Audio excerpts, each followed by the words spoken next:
WhatsApp and welcome back to आपका अपना YouTube channel Vedantu NEET made easy. पिछले lecture में जनरल ऑर्गेनिक केमिस्ट्री का इंट्रोडक्शन देख लिया था एंड उस इंट्रोडक्शन के अंदर हम लोगों ने क्लासिफिकेशन तक की बात कर ली थी। एंड जैसा मैंने आप लोगों से कहा कि नीट वाले स्टूडेंट्स को तो हमेशा एनसीईआरटी पर फोकस्ड रहना चाहिए। तो भाई साहब अगर आप अपनी एनसीईआरटी उठाकर देखोगे ना तो आप बोलोगे वाह सर क्या पढ़ाया है, मतलब मजा आ गया।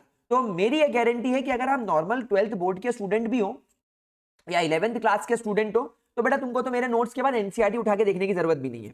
लेकिन अगर आप नीट के स्टूडेंट हो तो मेरे लेक्चर्स अटेंड करने के बाद में आप लोगों को साइमल्टेनियसली प्रैक्टिस भी करनी है। तो हम प्रैक्टिस के लिए भी सीरीज लाएंगे, लेकिन उसके लिए मेरे को आपका फीडबैक चाहिए। आप लोग क्या करो, कमेंट सेक्शन में मुझे लिखकर बताओ कि सर जो आप पढ़ा रहे हो इसी टॉपिक के मुझे क्वेश्चंस करवाओ। तो जैसे हमारी ये सीरीज चल रही है जनरल ऑर्गेनिक केमिस्ट्री को हम लोग मास्टर कर रहे हैं, तो क्या ये मास्टर करने के बाद हम इसके क्वेश्चंस को भी मास्टर करें? तो ये बेटा आपको मुझे बताना पड़ेगा। तो मैं चाहता हूं कमेंट सेक्शन में आप लोग अपने फीडबैक डालें कि आपको अगला वीडियो अगला टॉपिक क्या चाहिए, क्वेश्चंस प्रैक्टिस करें या कोई नया चीज लेकर आए, ठीक है। और उसके बाद में वीडियो हो जाना चाहिए लाइक, दोस्तों के साथ हो जाना चाहिए शेयर, क्योंकि आपके अपने मृत्युंजय सर आ चुके हैं वेदांतु पर आपके बड़े भाई की तरह आपको मोटिवेट करने, गाइड करने। देखो पढ़ा तो सब लेंगे, लेकिन मैं आपके लिए कुछ एक्स्ट्रा चीजें लेकर आया हूं, जैसा कि हमेशा लेकर आता हूं। ग्रेविटी सर्कल पर लेकर आता रहता हूं, वैसे यहां पर भी लेकर आया हूं और हमेशा लेकर आता रहूंगा। आपकी खिदमत में बंदा हमेशा हाजिर रहेगा। तो चलो चैप्टर को आगे बढ़ाते हैं और आज से शुरू करते हैं पढ़ना नोमेनक्लेचर। तो मेरे प्यारे बच्चों क्या है सचिन में, लप्पू सा सचिन है, झिंगू, अरे क्या बोल रहा हूं, सॉरी एडिटर काट देना समझ रहे हो। चलो आज हम बात करेंगे नोमेनक्लेचर की। भाई हर इंसान के दो प्रकार के नाम होते हैं, मृत्युंजय, अनिरुद्ध, अथर्व, अमृता, हर्ष, विजय, विकास, अंकित, और इनके नाम होते हैं मोनू, सोनू, स्वीटू, कुत्ता, आलसी, कमीना, बेरोजगार, आलसी, निकम्मा, सांड, गधा, उल्लू का वट्ठा, बेवकूफ, बीप बीप बीप, बीएसडीके, बीसीएमसी, ये आपके पेट नेम है जिनसे आप ज्यादा जाने जाते हो, आपके ओरिजिनल नाम से कम। वैसे ही हमारे ऑर्गेनिक कंपाउंड में, हमारे ऑर्गेनिक केमिस्ट्री में कंपाउंड्स का यही हाल है, ऑर्गेनिक कंपाउंड्स का यही हाल है। ऑर्गेनिक कंपाउंड्स का नोमेनक्लेचर दो तरीके से किया जाता है। दो तरीके के नाम इनके हमें नजर आते हैं। पहला नाम is the trivial name, first is the trivial names. बेटा trivial names can also be called as common name, common भाषा में जो उनको बोला जाता है। लेकिन कुछ प्रॉब्लम्स आई, वो प्रॉब्लम्स क्या आई वो मैं आपके साथ में डिस्कस करूंगा कि क्या प्रॉब्लम्स आई। तो उस वजह से आने लगा आईयूपीएसी नोमेनक्लेचर। ये हमारा माई बाप है आईयूपीएसी, इस बारे में हम लोग डिटेल में डिस्कस करेंगे। तो कुल मिलाकर दो तरीके के हमें नाम पता चले, trivial names and IUPAC nomenclature. तो अब एक एक करके इन ऑर्गेनिक कंपाउंड्स को हम लोग प्रॉपर तरीके से नोमेनक्लेट करना स्टार्ट करते हैं। एंड सबसे पहले बात करते हैं ट्राइवियल नोमेनक्लेचर्स की। गाइस ट्राइवियल नोमेनक्लेचर्स का मतलब था कि जब ऑर्गेनिक केमिस्ट्री के बारे में पता चलने लगा, जब ऑर्गेनिक कंपाउंड्स के बारे में पता चलने लगा, धीरे धीरे इसके बारे में हमें नॉलेज होने लगा, तो ये नॉलेज कोई गावड़े गावड़े लोगों को तो नहीं हुआ होता। तुम हमें इस कंपाउंड का नाम बताओ and I will make you tax free. तुम मुझे इसका नाम बताओगे और मैं तुम्हारा 3 गुना लगान माफ करूंगा। तो इन गौरों को नाम नहीं पता थे। ये नाम आए इटली से, यानी इटालियन लैंग्वेज से, ग्रीक लैंग्वेज से, संस्कृत से। पता है तुम लोगों को, बड़ा इंटरेस्टिंग है ये। तो यहां से नाम आए, तो उन नामों को अंग्रेजों ने इंग्लिश में ट्रांसलेट करके वर्ल्ड वाइड छाप दिया। फॉर एग्जाम्पल एक ऑर्गेनिक कंपाउंड होता है जिसका फॉर्मूला HCOOH होता है। इस कंपाउंड को एक्चुअली लाल चींटियों के अंदर पाया जाता है। ये रेड एंड्स के अंदर होता है, इनके स्टिंग के अंदर। यानी जो लाल चींटियां हमको डंक मारती है ना, काटती है तो जोर से जलन होती है, दुखता है, तो वो रेड एंड की वजह से इसलिए दुखता है क्योंकि उनके डंक के अंदर ये HCOOH नाम का कंपाउंड होता है। अब एक्चुअली इस रेड एंट को, लाल चींटियों को लैटिन लैंग्वेज में फॉर्मिका बोला जाता है। क्या बोला जाता है? फॉर्मिका। फॉर्मिका, इसका मीका, उसका मीका, मिक्का सिंगर, फॉर्मिका। तो फॉर्मिका को इंग्लिश में ट्रांसलेट करके बना दिया गया फॉर्मिक, और क्योंकि ये एक एसिडिक कंपाउंड है इसलिए इसके साथ लगा दिया गया फॉर्मिक एसिड, तो ये बन गया फॉर्मिक एसिड। आई बात समझ में? कोई दिक्कत, कोई परेशानी? इसी तरह एक और कंपाउंड हमारे पास में था CH3COOH। ये बेसिकली इससे विनेगर बनता है। आपने देखा होगा विनेगर वगैरह जो अचार की बोतल वगैरह में डलता है, एक बहुत अच्छा प्रिजर्वेटिव है। तो ये जो CH3COH नाम का एसिड है, अगर इसके अंदर 96 से 94% के आसपास अगर कुछ पानी मिला दिया जाए और 4 से 6% ये ले लिया जाए तो ये विनेगर बना लेता है। विनेगर को अगेन लैटिन लैंग्वेज में बोला जाता है एसीटम। क्या बोला जाता है? एसीटम। मार टम टम मुंगर टम टम मार टम टम, ये टम टम टम टम एसीटम है। इस एसीटम को गौरव ने क्या नाम दिया? एसीटम बन गया एसेटिक एसिड। बोलो समझ में आया क्या?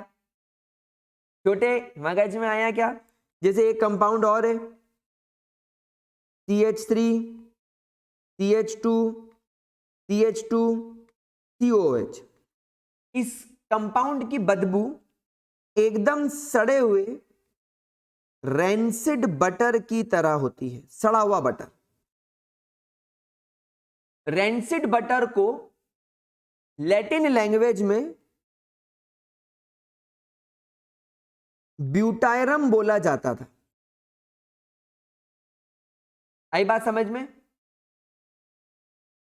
आई बात समझ में? इसलिए इसका नाम पड़ गया butyric acid.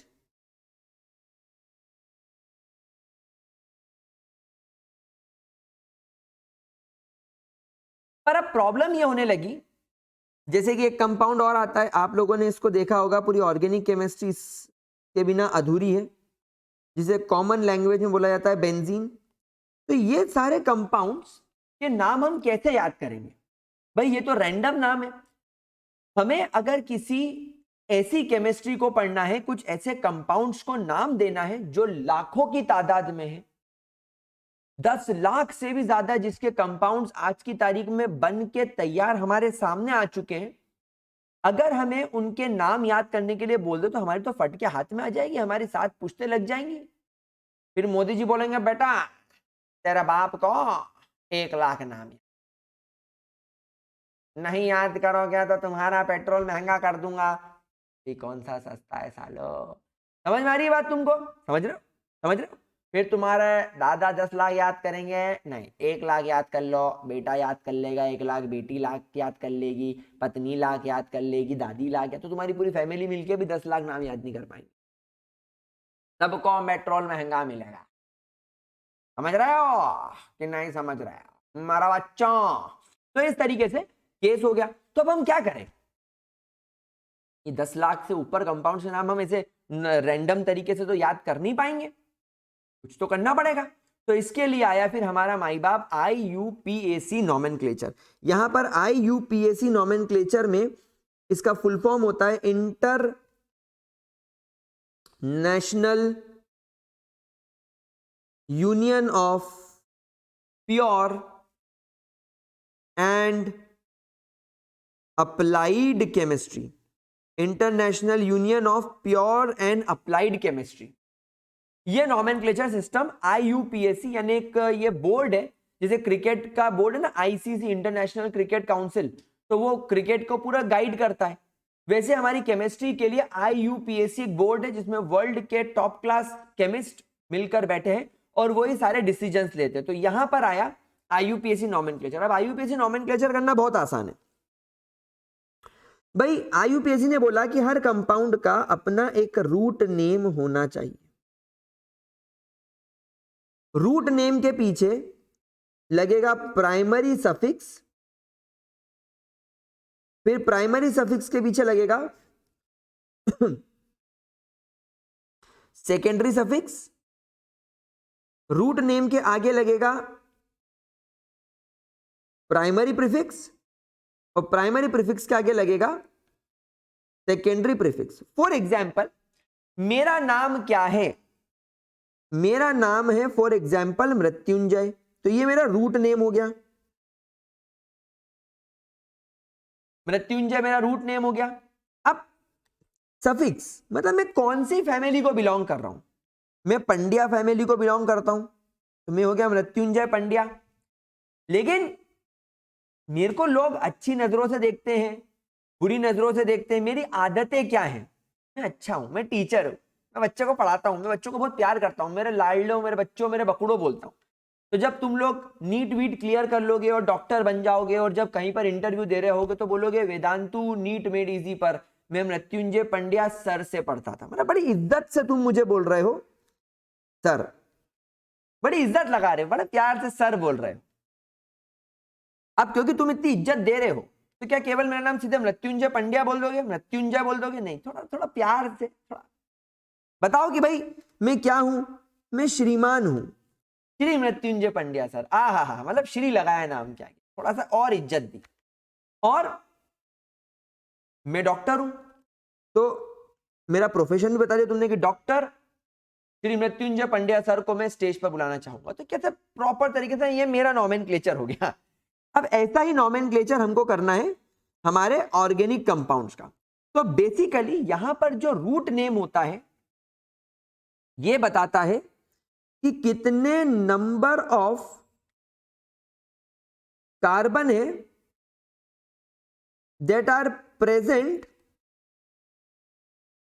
in the root chain और in the parent chain। अभी धीरे धीरे सब वर्ड क्लियर होंगे। अभी आप ये मत सोचना कि पेरेंट चेन का मतलब नहीं पता या रूट चेन का मतलब नहीं पता। मतलब ये समझो कि जो आपके कंपाउंड, जो ऑर्गेनिक कंपाउंड आपके सामने आएगा उसमें सबसे लंबी चेन या सबसे इंपॉर्टेंट चेन, सबसे लंबी चेन या सबसे इंपॉर्टेंट चेन, सबसे इंपॉर्टेंट साइकिल या सबसे इंपॉर्टेंट रिंग में मैक्सिमम कितने नंबर ऑफ कार्बन दिख रहे हैं। फिर सेकंड ये आपको बताएगा प्राइमरी सफिक्स कि ये कौन से टाइप का हाइड्रोकार्बन है। ये क्या बताएगा कि ये कौन से टाइप का हाइड्रोकार्बन है। मतलब सर, मतलब कि क्या ये अल्केन है, क्या ये अल्काइन है और क्या ये अल्कीन है। मतलब आपका जो कंपाउंड है वो अल्केन है, अल्कीन है या अल्काइन है, ये पता लगेगा। Secondary prefix, sorry secondary suffix क्या बताएगा कि कौन सा यहां पर फंक्शनल ग्रुप मौजूद है,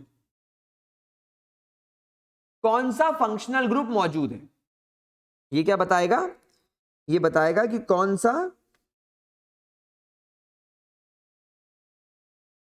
फंक्शनल ग्रुप यहां पर मौजूद है। क्लियर होती है बात। अब प्राइमरी प्रीफिक्स ये क्या बताएगा, ये बताएगा कि आपका कंपाउंड एक चेन टाइप का कंपाउंड है या साइक्लिक कंपाउंड है। भाई 6 कार्बन रिंग में भी हो सकते हैं जिसमें पहला और छठा कार्बन जुड़ा हुआ हो, दोनों का मुंह बंद हो, साइक्लिक। ये लंबी चेन भी हो सकता है, 1 2 3 4 5 6 कार्बन का भी कंपाउंड हो सकता है लंबा। तो ये डिसाइड करेगा प्राइमरी प्रीफिक्स कि लंबी चेन वाला कंपाउंड है या साइक्लिक वाला। ठीक है, फिर आता है तुम्हारा सेकेंडरी प्रीफिक्स। ये बताता है कि आपकी रिंग से कौन से सब्स्टिट्यूएंट्स जुड़े हुए हैं या कौन से फंक्शनल ग्रुप जुड़े हुए हैं। यानी ये भी बताता है कभी कभी फंक्शनल ग्रुप और सब्स्टिट्यूएंट। अब आपके मन में सवाल आएगा सर ये सब्स्टिट्यूएंट क्या है, बताऊंगा धीरे धीरे सब बताऊंगा, एक एक करके सब चीज क्लियर होगी। ठीक है, यहां तक देखो, यहां तक कोई परेशानी, यहां तक कोई दिक्कत, कोई प्रॉब्लम आए या आ रही हो तो प्लीज मुझसे पूछो, वरना हम आगे बढ़ेंगे। ठीक है, हम आगे बढ़े। चलिए, तो यहां पर हम लोग पढ़ना स्टार्ट करेंगे, पढ़ते हैं आगे। और सबसे पहले हम लोग यहां पर आगे बढ़ने से पहले एक सबसे इंपॉर्टेंट चीज जो मैं आपके साथ में यहीं पर सोच रहा हूं कि डिस्कस कर लूं, that is nomenclature of simple alkanes. तो सबसे पहले मैं आपको यहां पर पढ़ाऊंगा टाइप्स ऑफ हाइड्रोकार्बन्स। मैं आपको यहां पर पढ़ाऊंगा टाइप्स ऑफ हाइड्रोकार्बन्स, कितने टाइप के हाइड्रोकार्बन्स होंगे। बेटा सबसे पहला टाइप ऑफ हाइड्रोकार्बन आता है अल्केन्स, जैसा कि आप सभी लोग जानते हो alkanes. Alkane is the first type of hydrocarbon. बेटा अल्केन कैसे पहचानोगे? when there is only a single bond between carbons। आपके कंपाउंड में बेटा जितने कार्बन्स हैं उन सभी कार्बन में सिंगल बॉन्ड होने चाहिए। आपके कंपाउंड में जितने कार्बन्स है ना मेरे प्यारे बच्चों, उन सबके बीच में सिंगल बॉन्ड होना चाहिए। There should always be a single bond between carbon. अब क्योंकि कार्बन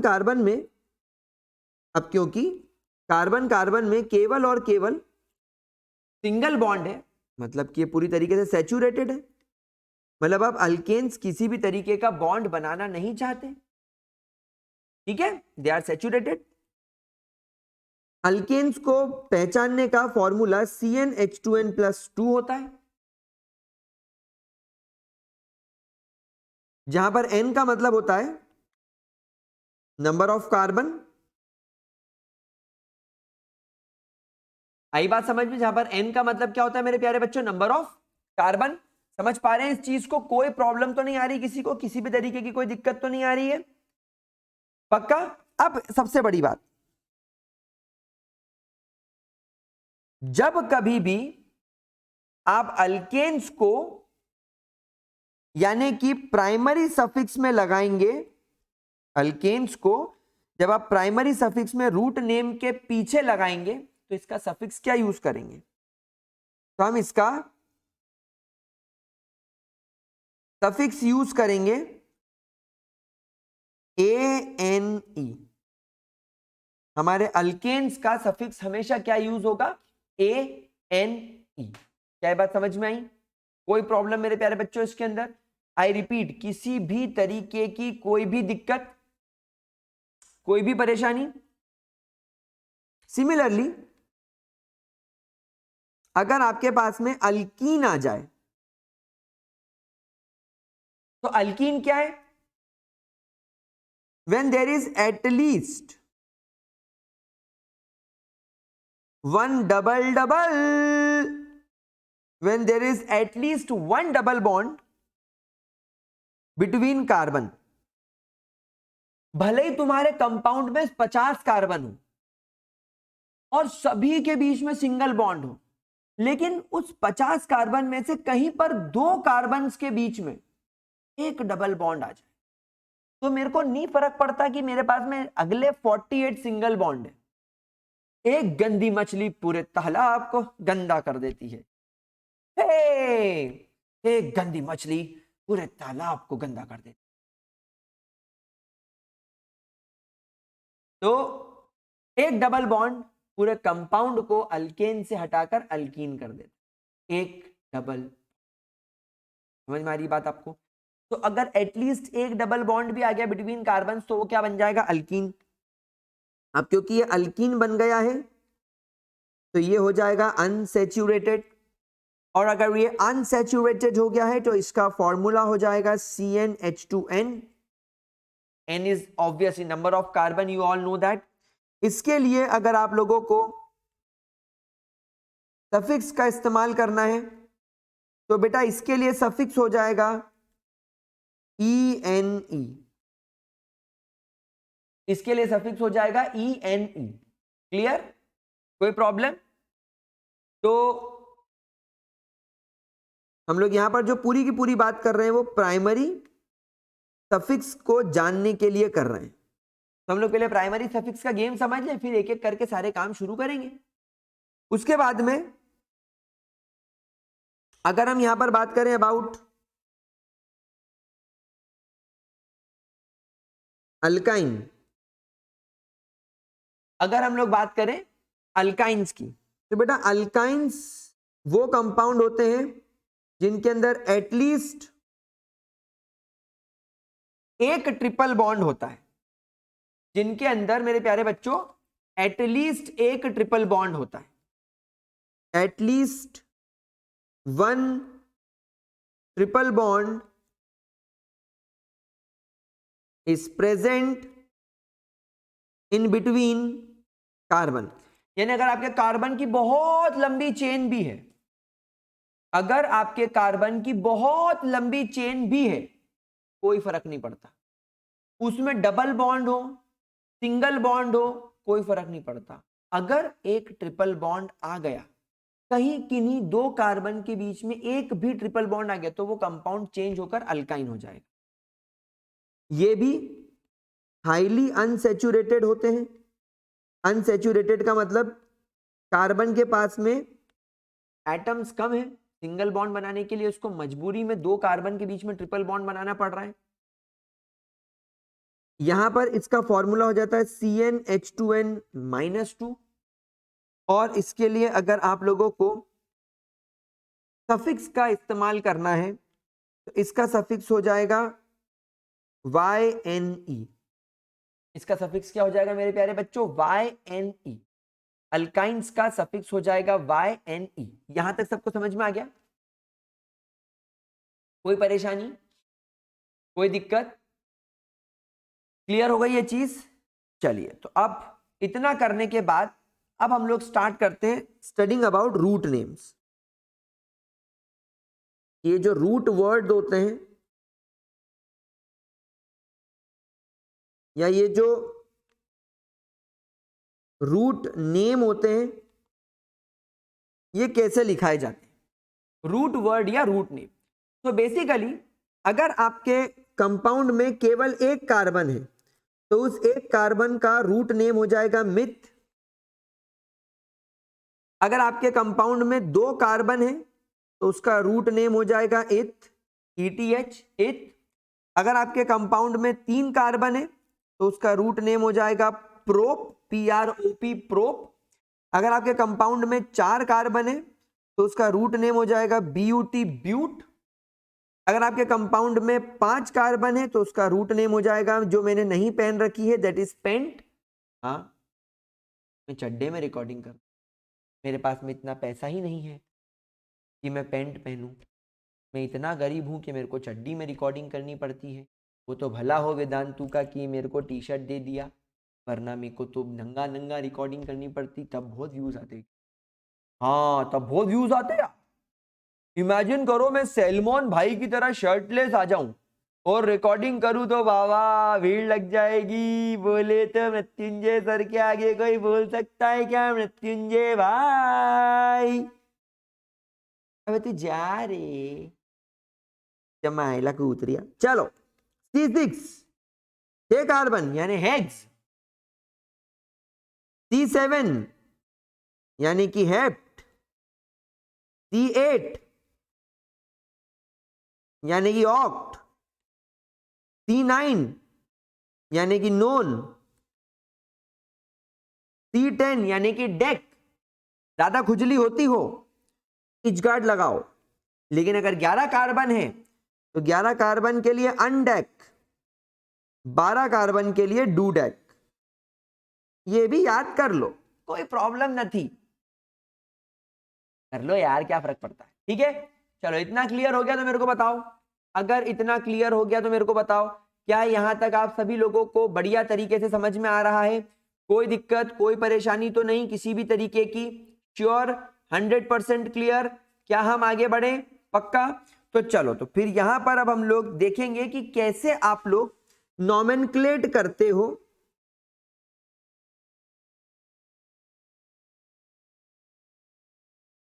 नॉमेनक्लेचर ऑफ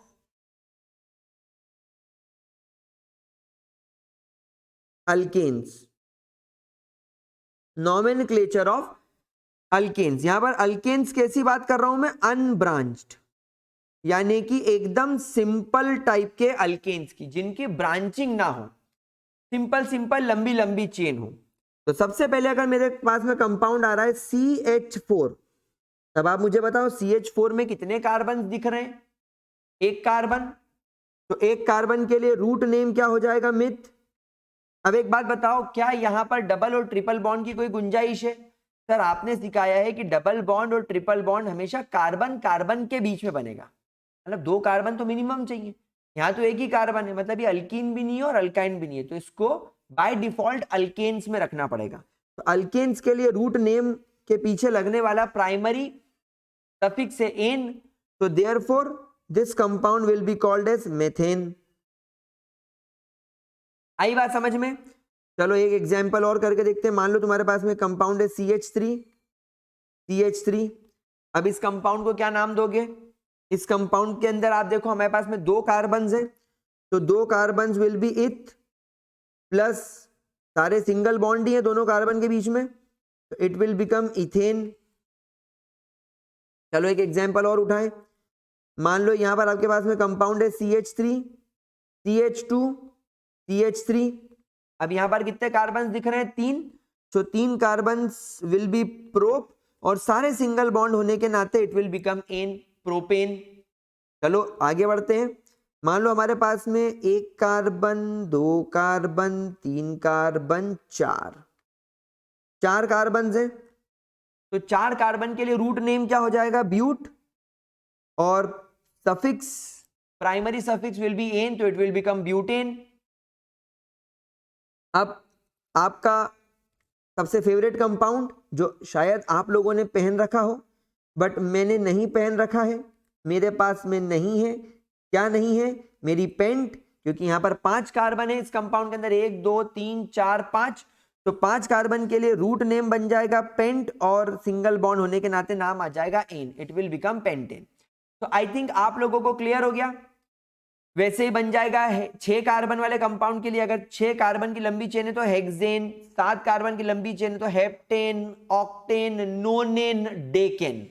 ठीक है, कोई परेशानी इसके अंदर, कोई दिक्कत? तो लाइकवाइज आप सिंपल अल्केन्स का नॉमेनक्लेचर कर सकते हो। ठीक है, कोई प्रॉब्लम, कोई दिक्कत? अब आगे चलते हैं और अब बात करते हैं रूल्स फॉर ब्रांच्ड अल्केन्स। अब यहां पर आपको सबसे इंपॉर्टेंट एक सवाल आया कि साला ये ब्रांच्ड अल्केन्स क्या है? ब्रांच्ड अल्केन्स क्या है? तो यहां पर अब एक बात समझना, जैसे मान लीजिए आपके पास में कंपाउंड है CH3 CH2 CH CH3 CH2 CH CH2 CH3 CH2 CH3। अब एक पहले रूल सिखा देता हूं ताकि आपको कंफ्यूजन ना हो, आपको कोई प्रॉब्लम ना हो, इसलिए वो रूल ध्यान रखो। कोई ज्यादा मतलब रॉकेट साइंस नहीं है, ध्यान रखना। हमेशा अल्केन्स को या अल्काइंस को किसी को भी नॉमेनक्लेट करो, जैसे थोड़ा सा रूल्स हल्का सा चेंज होगा वो सिखा दूंगा, लेकिन जब अल्केन्स की बात चलती है तो ऐसी चेन चूज करो जिसे पेरेंट चेन बनाना हो, जिसे रूट चेन बनाना हो, तो उसे ऐसे चूज करो जिसमें सबसे ज्यादा नंबर ऑफ कार्बन, जिसमें सबसे ज्यादा नंबर ऑफ कार्बन हो। तो यहां पर मैं देख रहा हूं कि इस पर्टिकुलर चेन में सबसे ज्यादा नंबर ऑफ कार्बन है। देखो 1 2 3 4 5 6 7 कार्बन है इसमें। वैसे 1 2 3 4 5 6 और 7, ये 7 कार्बन मेरे को इसमें भी नजर आ रहे हैं। अगर मैं इसको ऐसे लिख दूं तो मेरे को 7 कार्बन तो इसमें भी नजर आ रहे हैं, दिख रहे हैं क्या? 1 2 3 4 5 6 7। तो अब ये आपकी इच्छा है कि आप इसे लंबी चेन मानना चाहते हो या आप इसे सबसे लंबी चेन मानना चाहते हो, ये कंप्लीटली आपकी इच्छा है। अभी मेरी जो इच्छा हो रही है, अभी के वक्त मेरी जो इच्छा बन रही है वो बन रही है इसे सबसे लंबी कार्बन की चेन मानने की। तो now I want this chain as my parent chain, तो मैं इसे बोलूंगा ये क्या हो गई? ये मेरी पेरेंट चेन हो गई, या ये मेरी रूट चेन हो गई।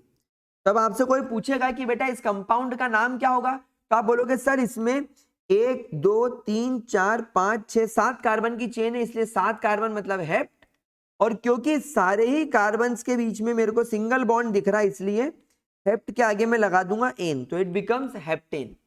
लेकिन यहां पर एक प्रॉब्लम हो गई। क्या प्रॉब्लम हो गई? सर हमारी जो रूट चेन है उस रूट चेन के बाहर एक तरफ मेरे को ये CH3 लटका हुआ दिख रहा है और सर मेरी रूट चेन के बाहर एक तरफ मेरे को CH2CH3 लटका हुआ दिख रहा है, तो अब इसे क्या बोलेंगे? सो बेटा यही है तुम्हारे ब्रांच्ड यानी कि तुम्हारे सब्स्टिट्यूएंट्स, यही है आपकी ब्रांचिंग। यानी ब्रांच्ड अल्केन्स मतलब क्या? ब्रांच्ड अल्केन्स मतलब वो alkanes that contains substituents, that contains substituents। अच्छा, इन substituents को एक बात ध्यान रखना कि अगर ये substituent प्योर कार्बन और हाइड्रोजन वाले हुए, so they are called as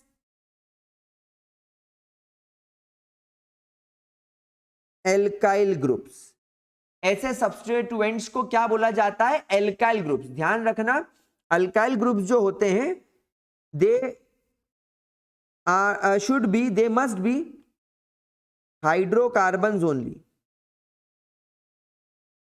carbon और हाइड्रोजन के नीचे कोई और एटम या ग्रुप नहीं होना चाहिए, वरना वो फंक्शनल ग्रुप बन जाएंगे। मतलब अगर ऑक्सीजन आ गया या नाइट्रोजन आ गया तो मामला गड़बड़ हो जाएगा। तो हमें ध्यान रखना है कि ये केवल हाइड्रोकार्बन वाले ही हो। तो इसका मतलब ये भी आपका सब्स्टिट्यूएंट हो गया।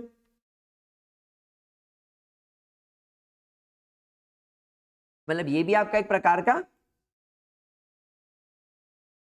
अल्काइल ग्रुप ही हो गया। क्या बात समझ में आई? तो अब हमको देखना है कि अगर ऐसे कंपाउंड्स आ जाएं, अगर हमारे पास में इस तरीके के कंपाउंड्स आ जाएं तो हम क्या करेंगे।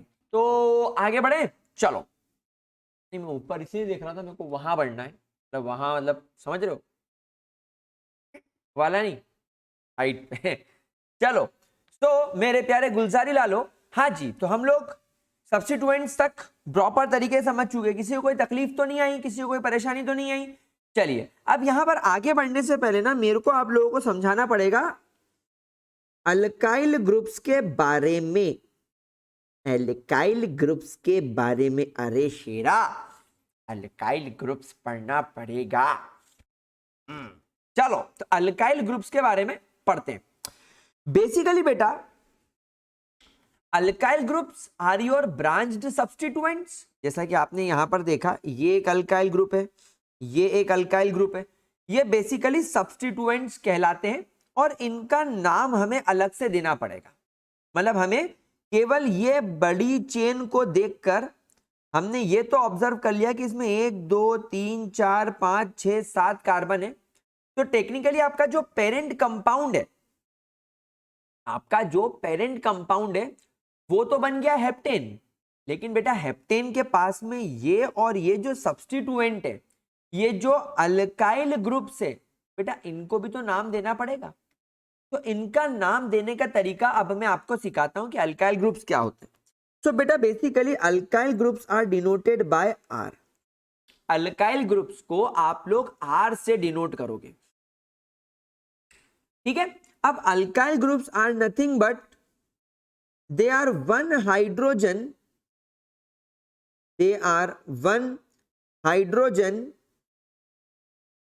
less than alkanes। they are one hydrogen less than alkane।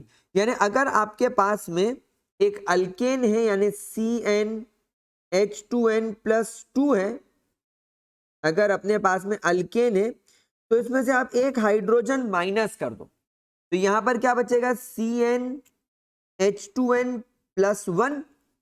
तो ये बन जाएगा आपका अल्काइल ग्रुप।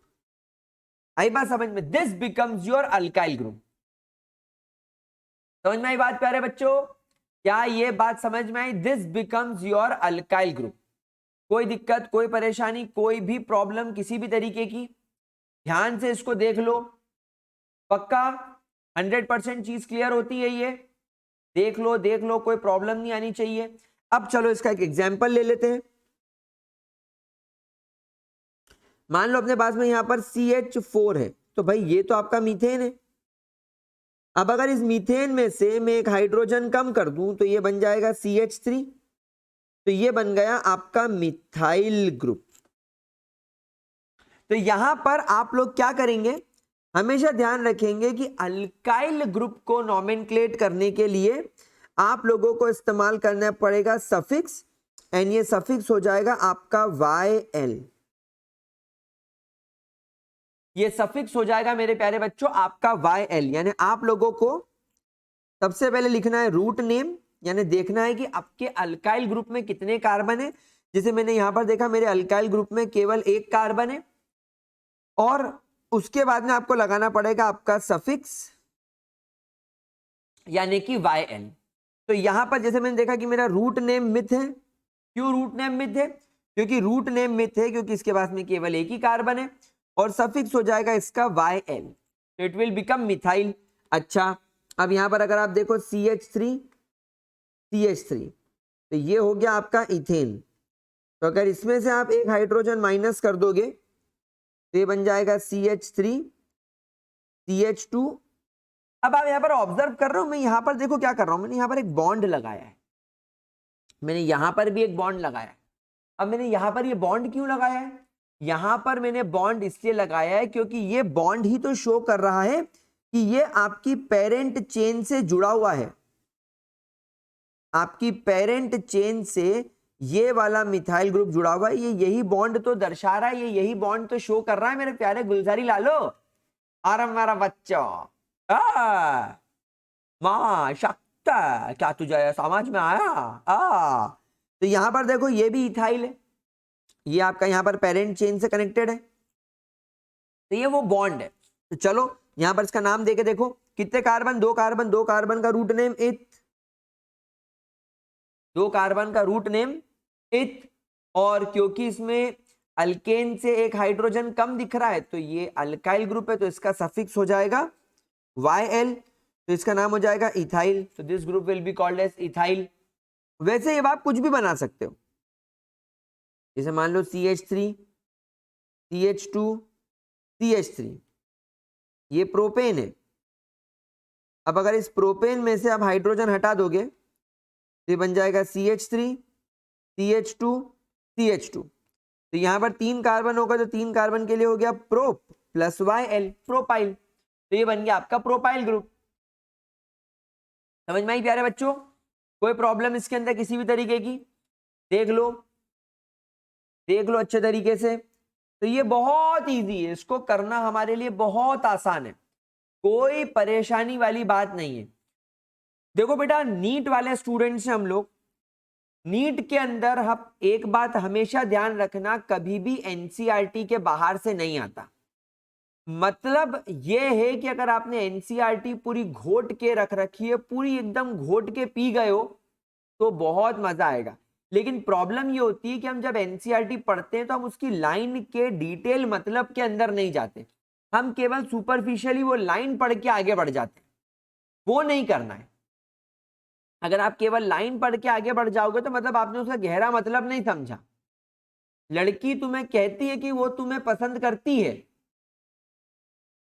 पर वो तुमसे शादी नहीं कर सकती क्योंकि उसके पापा नहीं मानेंगे। इसका मतलब है कि उसको तुमसे शादी करनी है, तुम उसके पापा को मनाओ।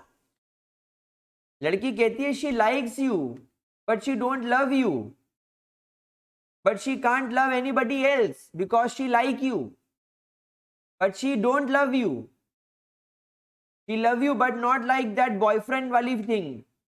वो तुमसे प्यार करती है पर दोस्तों वाला, मतलब तुम समझ रहे हो? नहीं समझ रहे हो? तुम्हें गहराई में उतर के समझना पड़ेगा कि बेटा कर ले शादी, बना ले उसको गर्लफ्रेंड। वो खुले मुंह से नहीं बोलेगी कभी, लड़को छिछोरो कोई काम के नहीं हो तुम लोग, तुमको अलग से इस पे एक लेक्चर दूंगा मैं। वेदांतु इसके लिए एक लेक्चर लगाओ, कुछ करो इसके लिए, हम इसके लिए भी कुछ करना चाहते हैं। अब देखो अब मजा आ गया। ये वो YouTube पर जब वीडियोस के अंदर वो नीचे आजकल आता है, जब वो टाइमर चल रहा होता है ना, तो उसके ऊपर से लिखा हुआ था पीक, कौन सा पॉइंट सबसे ज्यादा देखा गया। ये वीडियो में ये वाले पॉइंट पे ये लंबी हाइक बनेगी, इसको सबसे ज्यादा देखेंगे लड़के। अरे सर कब लगा रहे हो क्लास? लगाएंगे लगाएंगे, उसके बारे में भी बात करेंगे, क्यों नहीं करेंगे, 100% करेंगे, करेंगे। चलो, तो वैसा ही एनसीईआरटी का भी है। एक लाइन के बहुत सारे मतलब होते हैं, तो वो मतलब आपको पता होना चाहिए, वो मतलब आपको निकालते आना चाहिए, आपको पता होना चाहिए उन मतलब के बारे में, कि वो एक्चुअली क्या बोल रहा है, कैसे बोल रहा है, क्या बोलना चाह रहा है। और उससे बनते कितने क्वेश्चंस हैं, कितने टाइप के क्वेश्चंस बन रहे हैं, ये सारी चीजें जब देखोगे तब समझ में आएगा। ठीक है, चलो फिलहाल इतना क्लियर हो गया। तो यहां पर अब हमको ये बात समझ में आ गई। लेकिन गाइस कभी कभी क्या होता है कि हमारे पास में जो अल्काइल ग्रुप्स होते हैं ये भी ब्रांच्ड हो जाते हैं। तो यहां पर अब हम लोग एक और इंपॉर्टेंट चीज पढ़ना शुरू करेंगे about branched alkanes, about branched alkanes, sorry branched alkyl groups, about branched alkyl groups. तो बेटा यहां पर अब हम लोगों को इनके लिए कुछ एब्रीवेशंस और कुछ प्रीफिक्सेस का इस्तेमाल करना पड़ेगा। यहां पर स्टार बनाकर एक पॉइंट लिखेंगे that there are some common और some trivial prefixes are used to show the branched alkyl groups। Branched alkyl groups को शो करने के लिए कुछ ट्राइवियल यानी कुछ पुराने जमाने के कुछ कॉमन प्रीफिक्सेस का इस्तेमाल करा जाता है। अब वो कौन कौन से प्रीफिक्सेस हैं एक एक करके हम लोग पढ़ना स्टार्ट करते हैं। सबसे पहले आता है एन, सबसे पहले आता है प्रीफिक्स एन। बेटा एन का मतलब यह है कि आपके पास में यहां पर एक long chain of alkyl group है, long chain of alkyl group is present, of alkyl group is present, but it is unbranched. But ये कैसी है, बट ये अनब्रांच्ड है। कैसी है ये अनब्रांच्ड है।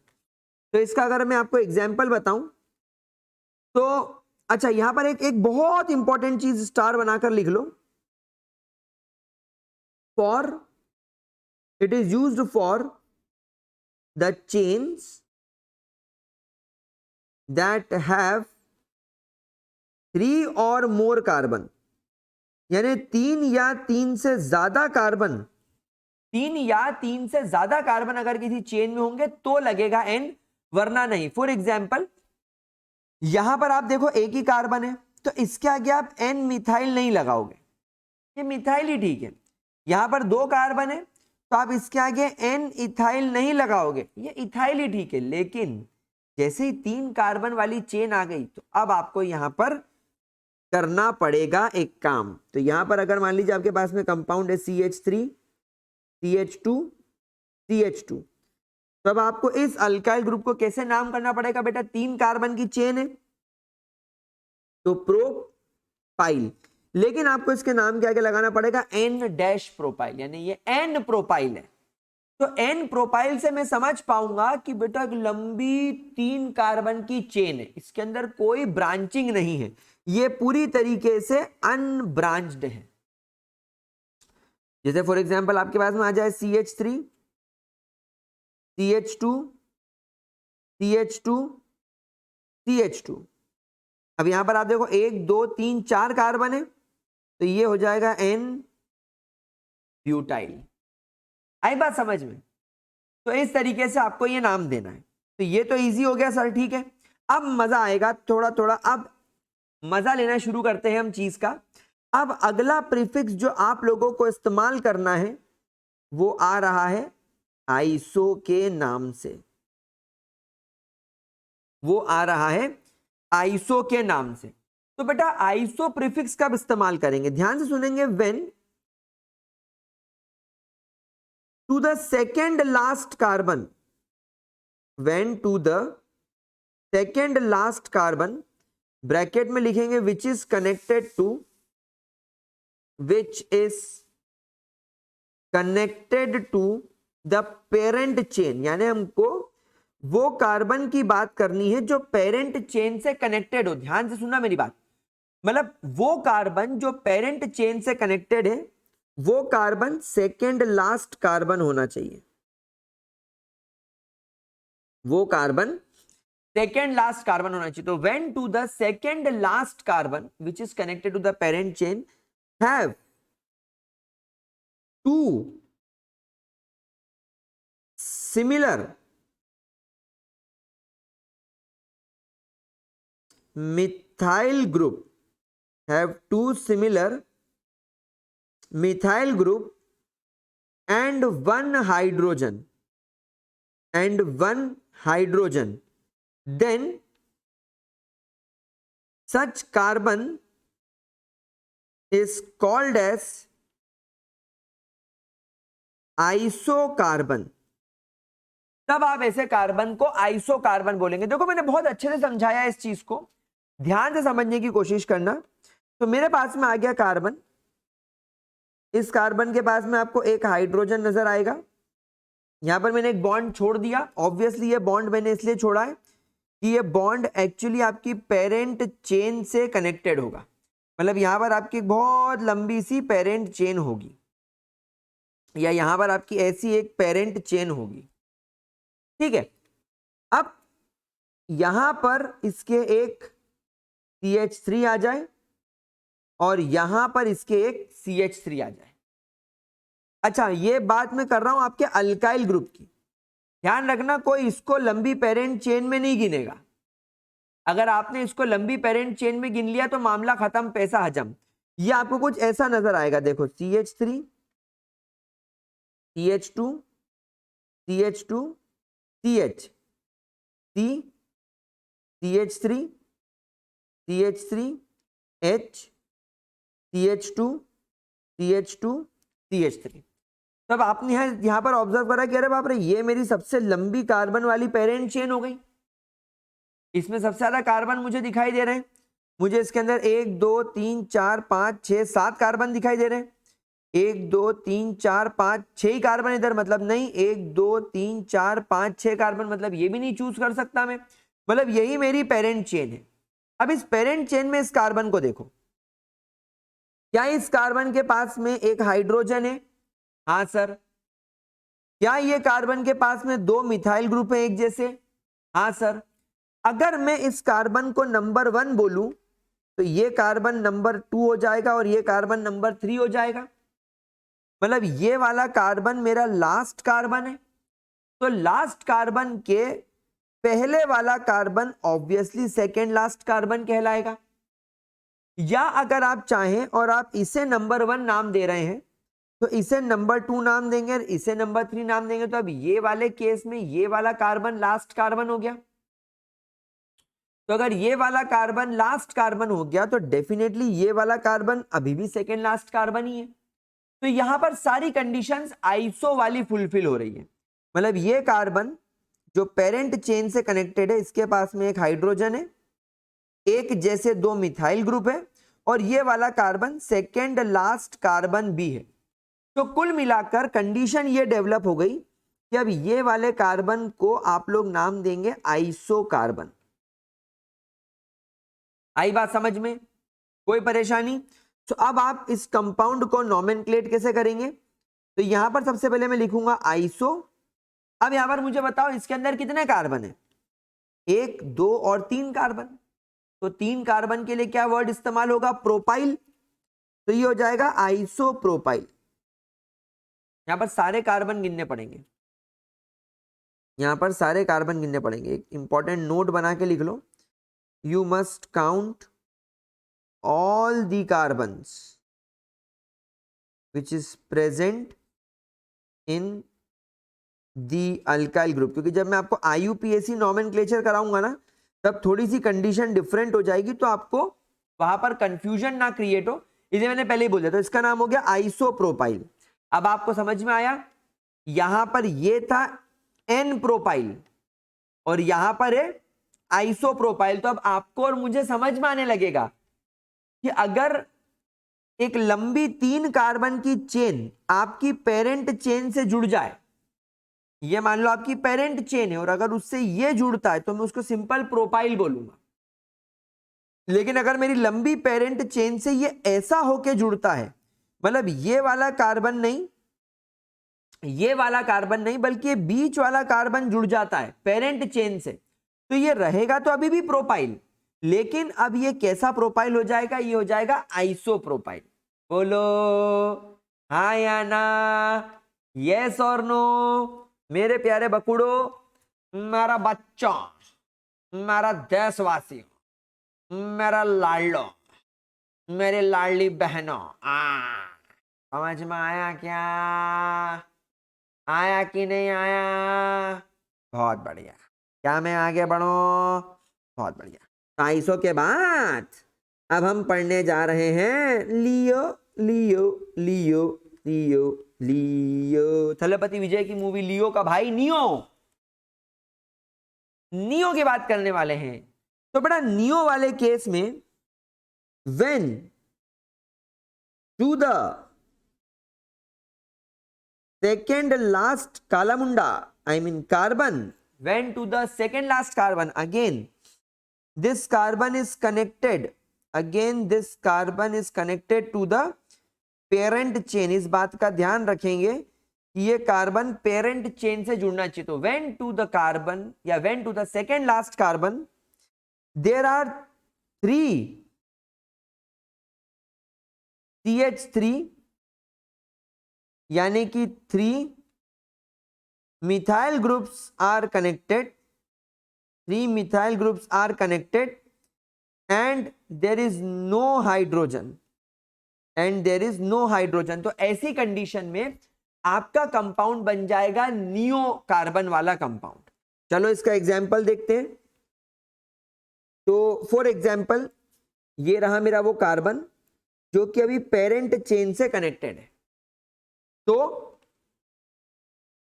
एक मिथाइल ग्रुप यहां आ गया, एक मिथाइल ग्रुप यहां आ गया और एक मिथाइल ग्रुप यहां आ गया। तो यहां पर आपके 3 मिथाइल ग्रुप हो गए और ये वाला कार्बन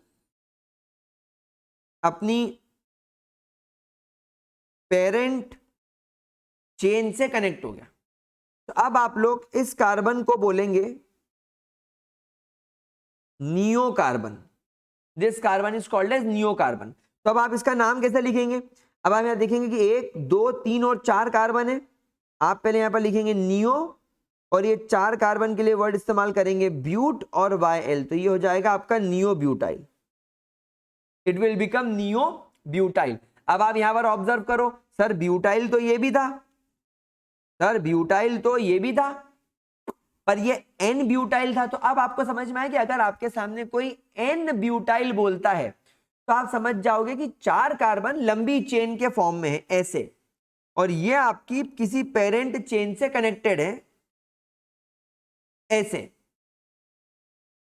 लेकिन अगर मैं बोलूं कि मेरे पास में तो नियो ब्यूटाइल है, तो यहां पर ये नियो ब्यूटाइल कुछ ऐसा लगने लगेगा आपकी पेरेंट चेन से जुड़ा हुआ। ये बन जाएगा आपका नियो ब्यूटाइल। क्या ये बात समझ में आई? क्या ये बात आप लोगों को समझ में आई?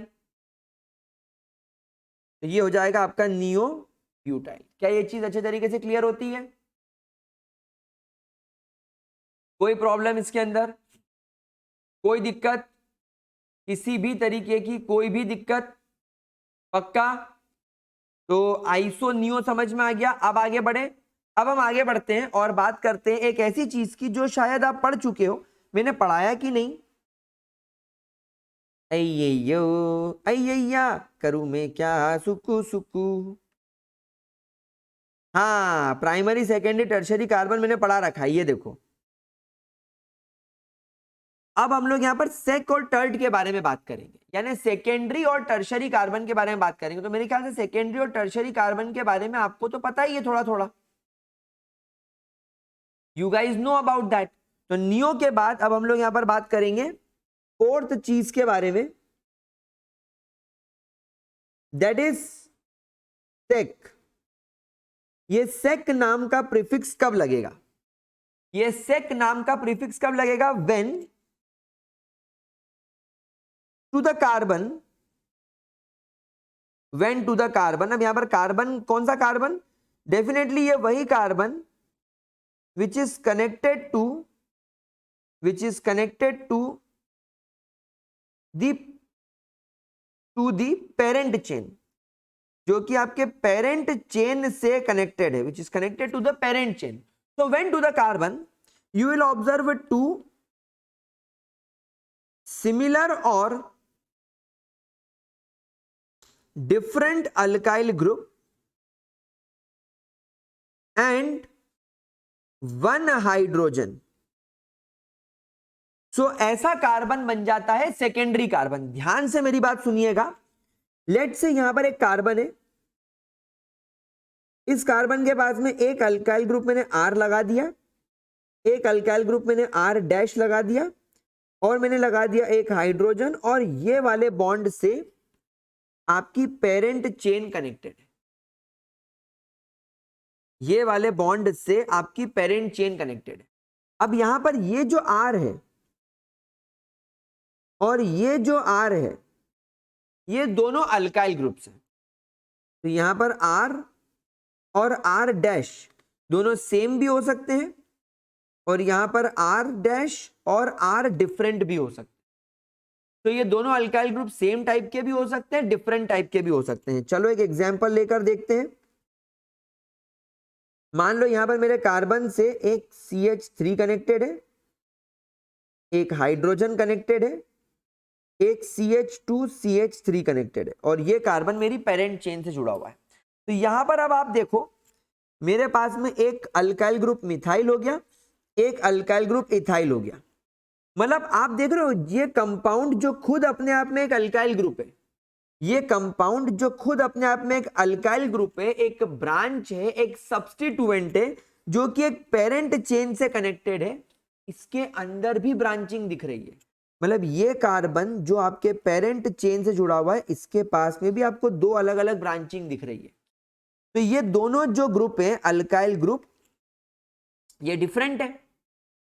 तो ये कार्बन जो कि पेरेंट चेन से जुड़ा हुआ है, इसके पास में एक अल्काइल ग्रुप ये, एक अल्काइल ग्रुप ये, और एक हाइड्रोजन। मतलब सारी कंडीशंस पूरी हो रही हैं।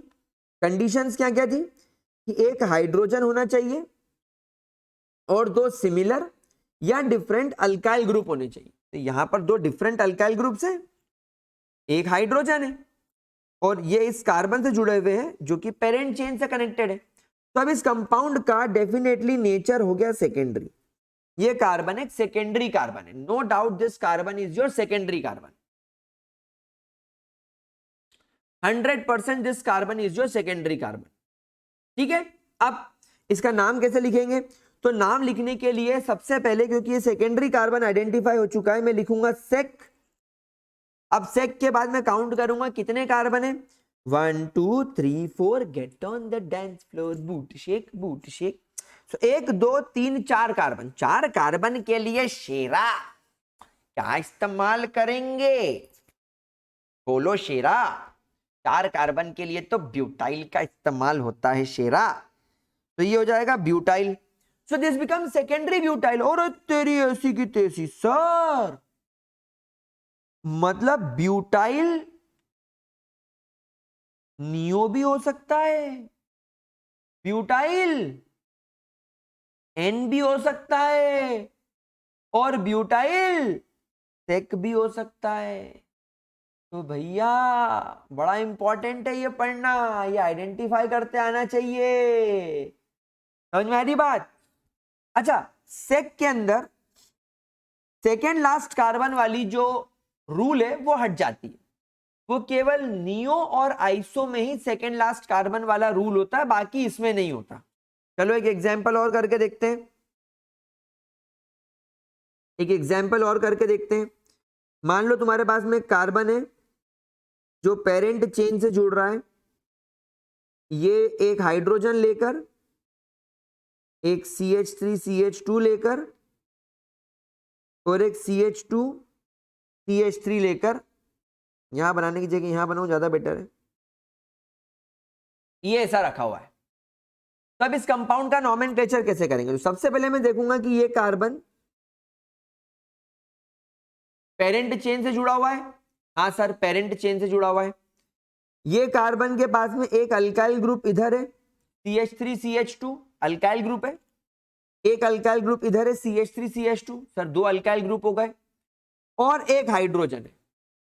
ये दोनों अल्काइल ग्रुप यहां पर सेम टाइप के हैं, कोई प्रॉब्लम नहीं। इसका मतलब 100% ये कार्बन का नेचर सेकेंडरी कार्बन हो गया। 100% ये कार्बन का नेचर सेकेंडरी कार्बन हो गया। तो देयरफॉर इस कंपाउंड का मैं नाम लिखूंगा सेक, और सेक के बाद देखूंगा कार्बन कितने हैं, 1 2 3 4 और 5 कार्बन है, तो 5 कार्बन के लिए वर्ड इस्तेमाल होता है पेंटाइल, तो ये बन जाएगा आपका sec pentyl, this become sec pentyl. अब एक आपसे मेरा सवाल है, अगर मेरे पास में ये वाली कंडीशन बनती है, तब ये कंडीशन में इसका नाम क्या लिखोगे? इसको आइसो बोलोगे कि सेक बोलोगे? सोचो, इसको आइसो बोलेंगे कि इसको सेक बोलेंगे? क्या बोलेंगे? अरे शेरा क्या बोलेगा? है भैया, बाबू भैया, इसको क्या बोलोगे? मुझे तो कुछ समझ ही नहीं आ रहा है। तो सोच ना, परेशान हो गया हूं सोच सोच के, कोई बताने को तैयार नहीं है। यहाँ पर बॉबी एनिमल के अंदर विलन बन गया है और मैं गदर मचा रहा हूं, कुछ तो बोलो। तो बेटा यहां पर आइसो वाली कंडीशन भी फुलफिल हो रही है। कैसे? सेकेंड लास्ट कार्बन, क्योंकि कार्बन 3 ही है, 1 2 3, ये लास्ट कार्बन तो ये सेकेंड लास्ट, या 1 2 3 तो ये लास्ट वाला कार्बन तो भी सेकेंड लास्ट।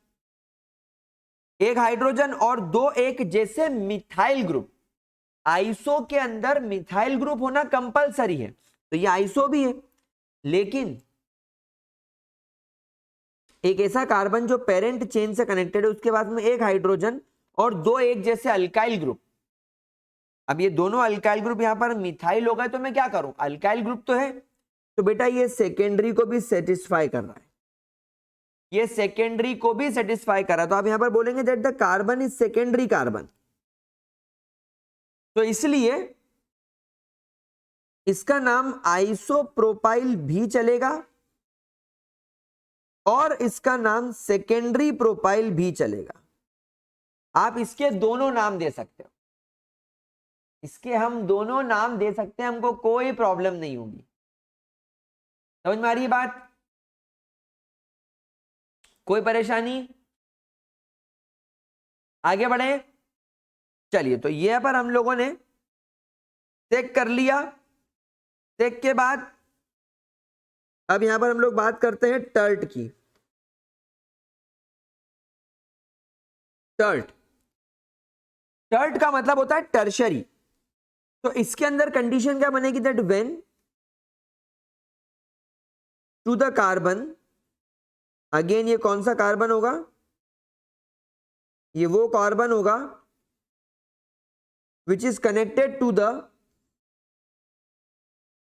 रूट और the parent chain. So when to the carbon there are 3 similar or maybe 3 different alkyl groups are connected, alkyl groups are connected, but no hydrogen and there is no hydrogen, तो ऐसी condition में ये बन जाता है tertiary, यानी कि आपका टर्ट। तो चलो इसका एक एग्जांपल मैं आपको उठा के दिखाता हूं ताकि आप लोगों को बेटर अंडरस्टैंडिंग क्लियर हो। Better understanding clear, better understanding बने। ये बाबा तो चुप रहे बाबा, पता नहीं क्या बोलता है रे देवा, मुंह से सुपारी थूक के बात कर रहे बाबा। चलो, तो ये कार्बन है जो मेरा पेरेंट चेन से कनेक्टेड है, इसके बाद में एक CH3 मैंने इधर लगा दिया, एक CH2CH3 इधर आ गया और एक CH2CH3 लेट से इधर आ गया, और ये कार्बन कनेक्ट हो गया आपकी पेरेंट चेन से। ये तो यहां वाली कंडीशन में डेफिनेटली ये वाला कार्बन आपका टर्शरी कार्बन हो गया। क्यों? क्योंकि इसके पास में 1 2 और 3 अल्काइल ग्रुप हो गए, कोई हाइड्रोजन नहीं दिख रहा, और ये कार्बन आपके पेरेंट चेन से कनेक्टेड है। यहां पर भी वो सेकेंड लास्ट वाला ऑब्लिगेशन नहीं है जो नियो में था। नियो में वो सेकेंड लास्ट कार्बन वाला ऑब्लिगेशन बेटा यहां पर बिल्कुल भी नहीं है। तो चलो इसका नाम क्या लिखेंगे, टर्ट। कितने कार्बन, 1 2 3 4 5 6, 6 कार्बन, तो टर्ट हेक्साइल, टर्ट हेक्साइल का नाम हो जाएगा टर्शरी हेक्साइल। एक एग्जांपल और करते हैं, CH3 C CH3 CH2 CH3, इसका नाम क्या होगा प्यारे प्यारे गुलजारी लालो। अब आप बोलोगे सर यहां पर भी ये वाला कार्बन डेफिनेटली टर्शरी कार्बन दिख रहा है, क्यों, क्योंकि इस कार्बन से जो कि एक्चुअली पेरेंट चेन से कनेक्टेड है उसके पास में 1 2 और 3 अल्काइल ग्रुप है, जिसमें 2 अल्काइल ग्रुप तो सेम है पर एक डिफरेंट है, हमें इससे कोई मतलब नहीं। तीनों सेम हो तो भी चलेगा, तीनों डिफरेंट हो तो भी चलेगा, 2 सेम एक डिफरेंट हो तो भी चलेगा, 2 सेम हो एक डिफरेंट हो तो भी चलेगा, कोई टेंशन नहीं है, बस 3 अल्काइल ग्रुप होने चाहिए। जिस कार्बन से रूट चेन या पेरेंट चेन जुड़ी हुई है उस कार्बन पर 3 अल्काइल ग्रुप होने चाहिए, कोई हाइड्रोजन नहीं होना चाहिए। सेकेंड लास्ट वाला यहां पर कोई सीन नहीं है। जैसे आप यहां पर देखो, ये 1 2 3 4 और 5 कार्बन है, तो ये लास्ट कार्बन है, तो इस केस में ये सेकेंड लास्ट हो गया, तो यहां पर अपने को सेकेंड लास्ट वाला कोई ऑब्लिगेशन नहीं है। कभी गलती से सेकेंड लास्ट लग रहा हो तो कोई प्रॉब्लम नहीं, लेकिन रूल में नहीं है। तब इस कंपाउंड का नाम क्या हो जाएगा, 1 2 3 4 5 कार्बन है इसके पास में, तो इसका नाम हो जाएगा tertiary 1 2 3 4 5 tertiary pentyl. This will be called as tert pentyl, tertiary pentyl बोला जाएगा। समझ में आ रही बात। चलो अब मेरा एक सवाल है आपसे वापस से, I want to ask a question मेरे गुलजारी लालो। ओ यार सवाल पूछूं कि नहीं, ओ यार इतना पढ़ा रहा हूं इतना प्यार से यार, तो थोड़ा सवाल तो पूछूंगा यार, ये क्या कर रहे हो यार। तो क्वेश्चन देखो, इसका नाम क्या रखोगे,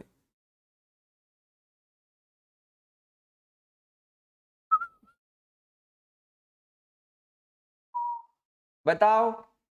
जवान है टारा टाटा, जवान तू टारा टाटा, क्या नाम रखोगे। ओ यार बताओ यार, ओ मैं क्या पुत्र, ओ चाचा जी, ओ पुत्र ना ना ना ना ना, क्या नाम रखोगे। अब आप बोलोगे सर ये पहला कार्बन ये दूसरा तो ये तीसरा, अगर ये तीसरा तो ये सेकेंड लास्ट, अगर ये पहला ये दूसरा और लेट से ये तीसरा तो भी ये सेकेंड लास्ट, अगर ये पहला ये दूसरा और लेट से ये तीसरा तो भी ये सेकेंड लास्ट, तो हर केस में ये सेकेंड लास्ट कार्बन, ये second last carbon parent chain से भी जुड़ा हुआ है, और ये सेकेंड लास्ट कार्बन पर 1 नहीं 2 नहीं बल्कि 3 एक जैसे मिथाइल ग्रुप है, तो सर ये तो नियो वाली कंडीशन को सेटिस्फाई कर रहा है। लेकिन sir on the opposite side ये कार्बन जो पेरेंट चेन से जुड़ा हुआ है इसके पास में 1 2 और 3 अल्काइल ग्रुप है, सिमिलर टाइप के अल्काइल ग्रुप है, और कोई हाइड्रोजन नहीं है, मतलब सर ये तो कार्बन को टर्शरी कार्बन भी बना रहा है। तो क्या करें, तो इसका मतलब ये है कि यहां पर आपको नाम लिखना पड़ेगा टर्ट 1 2 3 4, 4 कार्बन ब्यूटाइल, यानी टर्शरी ब्यूटाइल भी है, और आप चाहें तो आप इसे नियो ब्यूटाइल के नाम से भी बोल सकते हैं। आ रही है बात समझ में प्यारे बच्चों, कोई दिक्कत कोई परेशानी। लेकिन बात यहां पर एक ही हमें ध्यान रखनी है कि ये जो हम पढ़ रहे हैं ये ट्राइवियल सिस्टम्स है, यानी आपको नीट में कभी कभी नॉमेनक्लेचर करने के लिए इस तरीके के नाम देखने को प्रीफिक्सेस में मिल सकते हैं, ठीक है। तो यहां पर आप लोगों को ब्रांच्ड अल्काइल ग्रुप को नॉमेनक्लेट करने के लिए क्या करना है, सबसे पहले रूट नेम लिखना है, फिर यहां पर आपको लगाना है सफिक्स, सफिक्स में डेफिनेटली आपका सफिक्स क्या आएगा YL, और यहां पर आपको लगाना है एक प्रीफिक्स। और अब आप लोग समझ गए प्रीफिक्स 4 तरीके के हो सकते हैं, या तो N होगा, सॉरी 5 तरीके के, या आइसो होगा, या नियो होगा, या सेक होगा, या टर्ट होगा। और रूट नेम तो आप जानते हैं ये meth, eth, prop, but, pent, hex, hept, oct, non dec, undec, dodec, ऐसा आप कुछ भी कर सकते हो। तो गाइज ये आपके ब्रांच्ड अल्काइल ग्रुप को नॉमेनक्लेट करने का तरीका है। अब आप लोग पूरी तरीके से मेरे हिसाब से 100% तरीके से तैयार हैं नॉमेनक्लेचर के रूल्स को पढ़ने के लिए एंड नॉमेनक्लेचर के रूल्स को समझने के लिए। तो एक बार थोड़ा सा वीडियो पॉज करके सारी चीजें जो मैंने पढ़ाई है उसको एक बार रिकलेक्ट कर लो, एक बार ध्यान से देख लो, क्योंकि अब मैं आपको ब्रांच्ड अल्केन्स के नॉमेनक्लेचर रूल्स पढ़ाने वाला हूं। तो हेडिंग डालेंगे अब हम लोग, rules for the nomenclature of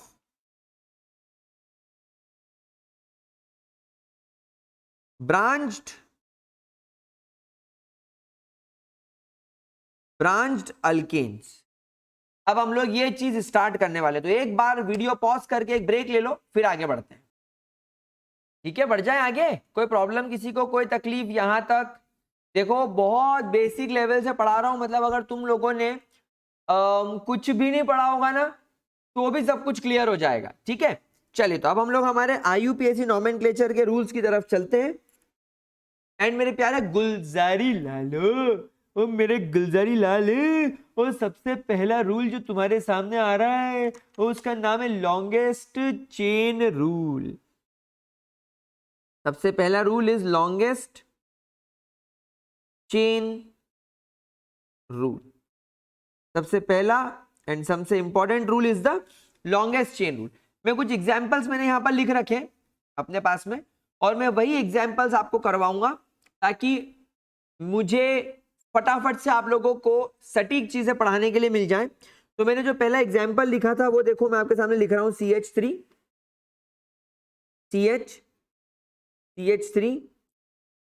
CH2 CH2 then CH2 then CH2 CH3 then CH2 and CH3। Let's say आपके पास में ये कंपाउंड है। अब इस कंपाउंड में आपको सबसे लंबी कार्बन की चेन चूज करनी। तो देखो 1 2 3 4 5 6 7 8, ये एक 8 कार्बन की लंबी चेन मुझे दिखाई दे रही है। 8 कार्बन लंबी चेन दिखाई दे रही है। ठीक है, 1 2 3 4 5 6 7 8, ये भी एक 8 कार्बन की लंबी चेन है। 1 2 3 4 5 6, ये 6 कार्बन की लंबी चेन है। 1 2 3 4 5 6 7 8 9, यानी ये 9 कार्बन की लंबी चेन है। तो इसका मतलब ये है कि हम लोगों को जो सबसे लंबी कार्बन की चेन चूज करनी है वो सबसे लंबी कार्बन की चेन है ये। दिस इज द सबसे ज्यादा लंबी कार्बन की chain which we have to choose. क्या बात समझ में आ गई? तो this is the correct way to choose the सबसे लंबी कार्बन की चेन। कोई प्रॉब्लम? ठीक है, आई गेस इसके अंदर तो किसी को कोई प्रॉब्लम नहीं होगी। ठीक है, चलिए तो इसके बाद में सबसे लंबी कार्बन की चेन चूज करने के बाद जो हमें सेकेंड रूल की तरफ चलना है वो है lowest number rule. That is lowest number rule. Lowest number rule, मैं एक काम करता हूं, मैं बहुत आलसी हूं, तो मैं एक काम करता हूं, मैं इस को यहां से कर लेता हूं कॉपी और इसी कंपाउंड को यहां पर लाके कर देता हूं पेस्ट। ठीक है, यहां समझ में आई बात? ठीक है, अब देखो अब क्या करेंगे इसके अंदर। मेरे पास में 2 तरीके, या तो मैं इसे नंबर 1 कार्बन बोलूं, इसे नंबर 2 3 4 5 6 7 8 और 9, ये हमारे 9 कार्बन हो गए। तो अब आप ये देख रहे हो कि हमारा एक सब्स्टिट्यूएंट सेकेंड नंबर वाले कार्बन पर है और हमारा एक सब्स्टिट्यूएंट छठे नंबर वाले कार्बन पर है। तो कुल मिलाकर यहां पर हो गया 2 + 6 यानी कि 8। मतलब सेकेंड पोजीशन पर मिथाइल ग्रुप और 6th पोजीशन पर इथाइल ग्रुप, इनका सम हो गया 8। अब एक ऑप्शन और हो सकता है मेरे पास में कि मैं इसे 1 बोल दूं, इसे 2 बोल दूं, इसे 3 बोल दूं, इसे 4 बोल दूं, इसे 5 बोल दूं, इसे 6, इसे 7, इसे 8 बोल दूं और इसे 9 बोल दूं। तब यहां पर आप देखोगे कि एक सब्स्टिट्यूएंट चौथे नंबर वाले कार्बन पर आ रहा है और एक सब्स्टिट्यूएंट 8वें नंबर वाले कार्बन पर आ रहा है, यानी चौथा प्लस 8वां विल बिकम इक्वल टू 12। तो डेफिनेटली यहां पर ऊपर वाला जो है वो करेक्ट वे ऑफ एक्सप्लेनेशन है, करेक्ट वे ऑफ नंबरिंग है, और नीचे वाला जो है वो इनकरेक्ट है। नीचे वाला इनकरेक्ट क्यों है? क्योंकि इसके अंदर जो सब्स्टिट्यूएंट्स हैं they are not on the lowest number. यानी हम लोगों को हमेशा एक बात ध्यान रखनी है कि हमको जब कभी भी नंबरिंग करनी हो, जब कभी भी हम लोगों को सब्स्टिट्यूएंट्स को नंबर देने हो, तो वो सब्स्टिट्यूएंट्स को नंबर हम इस तरीके से देंगे कि उनको सबसे छोटी, उनको सबसे मिनिमम पोजीशन मिले। तो जब हमने ऊपर वाले को करेक्ट माना, तो हमने क्यों करेक्ट माना? क्योंकि यहां पर एक ग्रुप को 2 नंबर मिल रहा है और एक ग्रुप को 6 नंबर मिल रहा है। तो दूसरा नंबर और छोटा नंबर कंपैरेटिवली छोटा है चौथे नंबर और 8वें नंबर से। तो ये हो गया आपका लोएस्ट नंबर रूल। ठीक है, कोई परेशानी, कोई दिक्कत यहां पर किसी भी तरीके की? ठीक है, चलिए लोएस्ट नंबर रूल के बाद हमारा जो तीसरा रूल आता है that is alphabetical order rule, यानी अल्फाबेटिकल रूल, अल्फाबेटिकल रूल। अब बेटा अल्फाबेटिकल रूल बोलता है, मैं वापस से इसी कंपाउंड को यहां पर पेस्ट मार देता हूं, ये देखो। अब यहां पर आप देखो, आपने डेफिनेटली नंबरिंग तो ऊपर से चालू कर दी, 1 2 3 4 5 6 7 8 9, आपने नंबरिंग यहां से शुरू कर दी।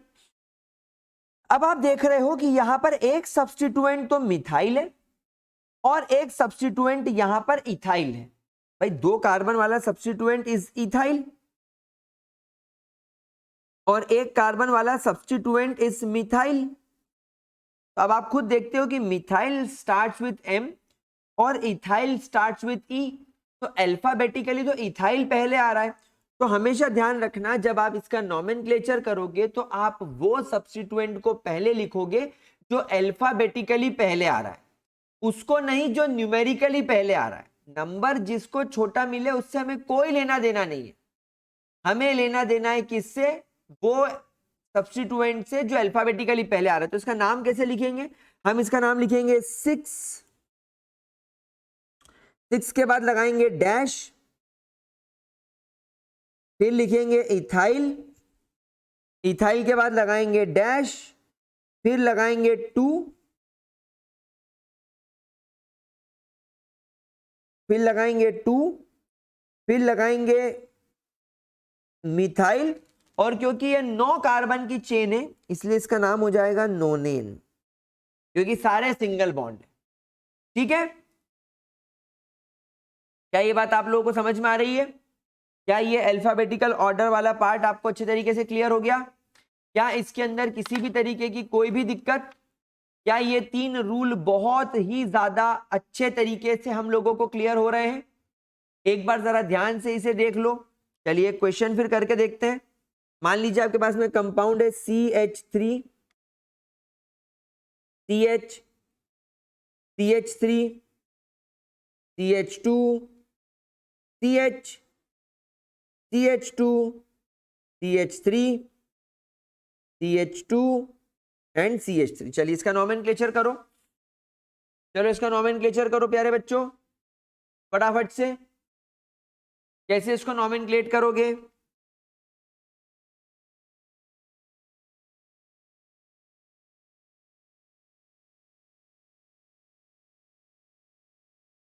तो सबसे पहले सबसे लंबी कार्बन की चेन चूज कर लेते हैं, 1 2 3 4 5 6। चाहो तो आप इसे 5 और इसे 6 भी मान सकते हो, दोनों ही सेम है। मैंने ऊपर वाली को मान लिया। आप नंबरिंग अगर आप चाहो तो चेक कर सकते हो। अगर आप यहां से शुरू करते हो तो ये गलत हो जाएगा, क्योंकि इसको फिर तीसरा कार्बन मिलेगा यहां से और इसको पांचवा कार्बन मिलेगा, तो 3 + 5 विल बिकम इक्वल टू 8। लेकिन अगर आप यहां से शुरू करोगे तो ये 2 + 4 मतलब कि 6 ही हो रहा है, मतलब कि नीचे वाला नंबरिंग तो अपनी इनकरेक्ट ही जाएगी, इसलिए हम करेंगे नहीं। आप नाम कैसे लिखेंगे? ये सब्स्टिट्यूएंट 2 कार्बन वाला है इसलिए इथाइल, और ये सब्स्टिट्यूएंट 1 कार्बन वाला है यानी कि मिथाइल, तो नाम कहां से शुरू होगा? ऑब्वियसली इथाइल से शुरू होगा। तो हम इसका यहां पर नॉमेनक्लेचर लिखेंगे 4 इथाइल -2 मिथाइल, 6 कार्बन की चेन है इसलिए हेक्सेन। क्या ये बात समझ में आई? अच्छा, यहां पर स्टार बनाकर एक पॉइंट नोट कर लो, that between numbers always use comma,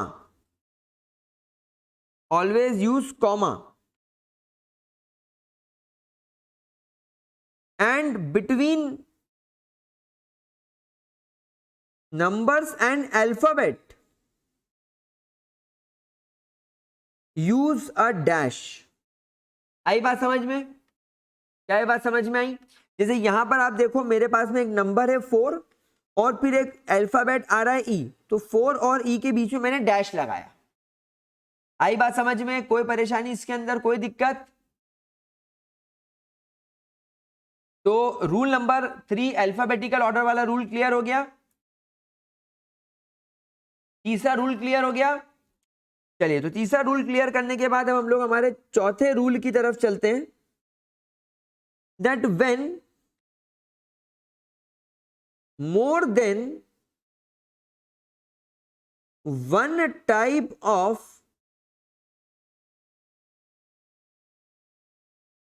substituent is present, then prefixes like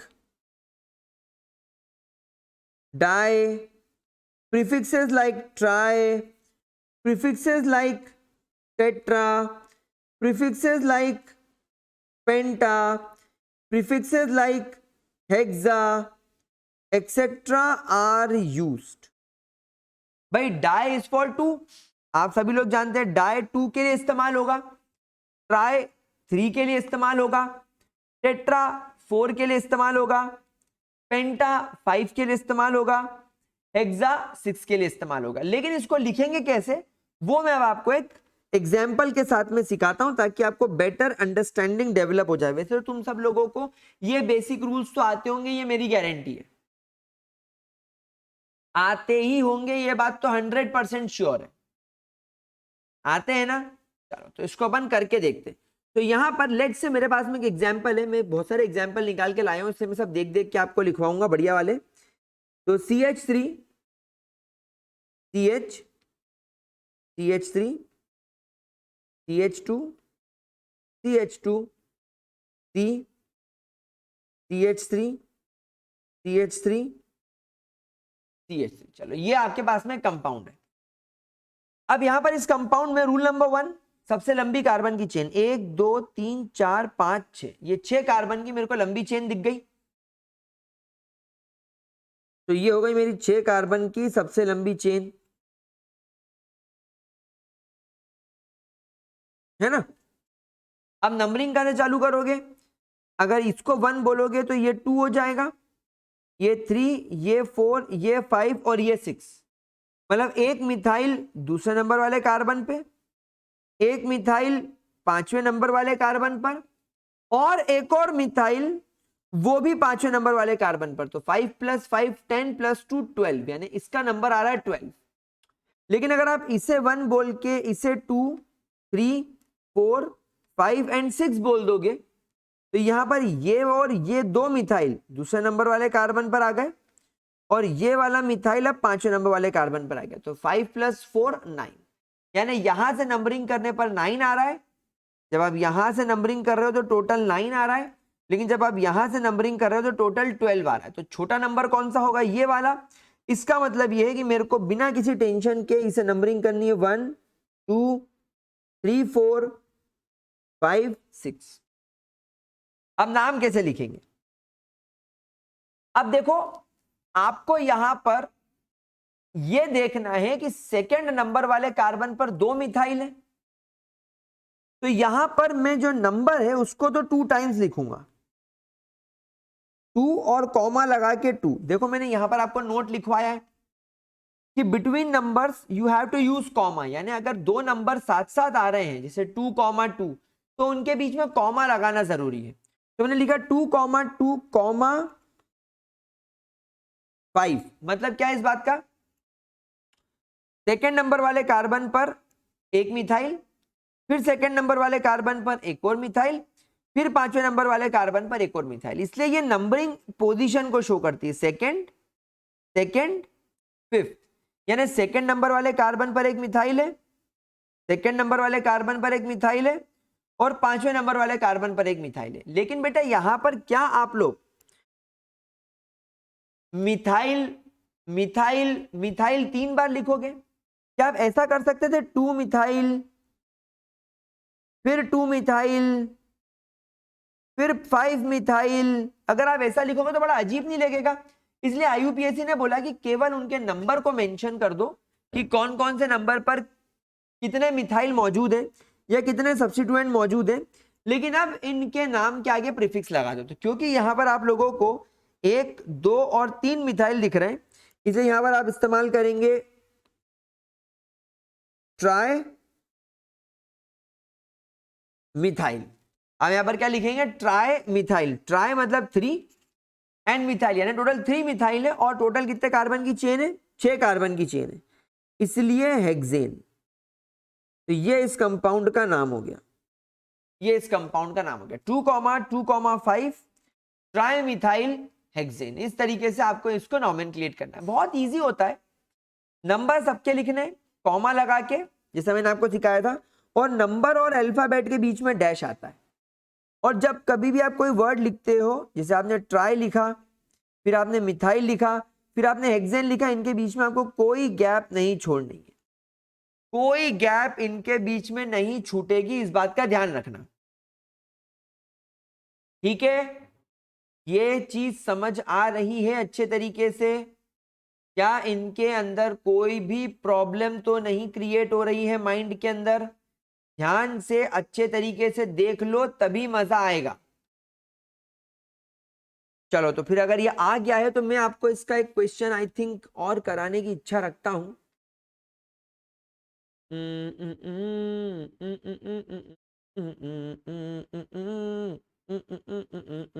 चलो, ये वाला क्वेश्चन करके देखो जरा।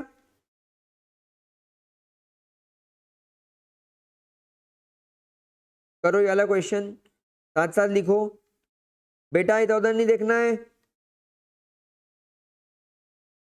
फोकस फोकस मेरी जान, फोकस से काम करो, फोकस से काम करो, इधर उधर बिल्कुल कोई नहीं देखेगा। प्रॉपर अच्छे तरीके से काम करो। CH3 CH CH3 CH2 CH2 CH CH3 CH3। चलो इसका नाम लिख के बताओ। रामैया वस्ता भैया भैया हो, रामैया वस्ता भैया हो, रमैया वस्ता भैया, रमैया।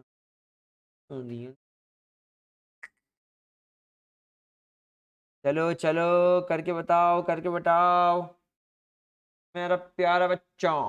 आ सोनल शट्टा, सोनल शट्टा ने तो इसको 2 मिनट में कर दिया था। मां से शक्ति लगा। बताओ बताओ।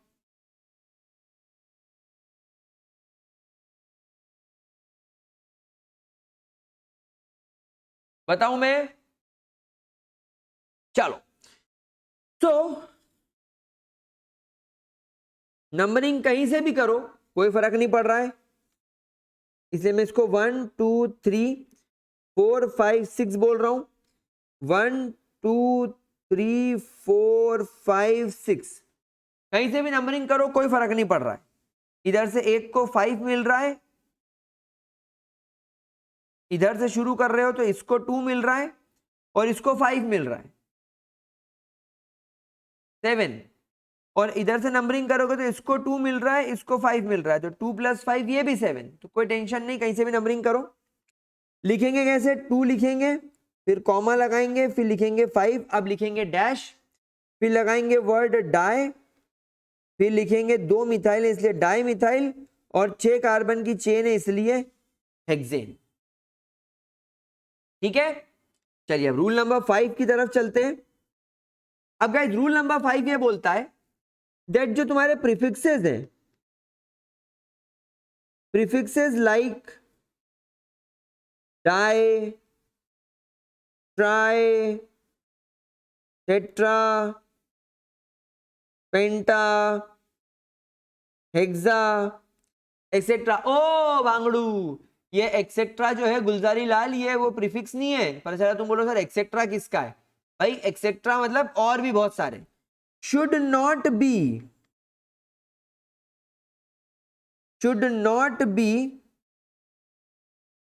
Included in alphabetical order.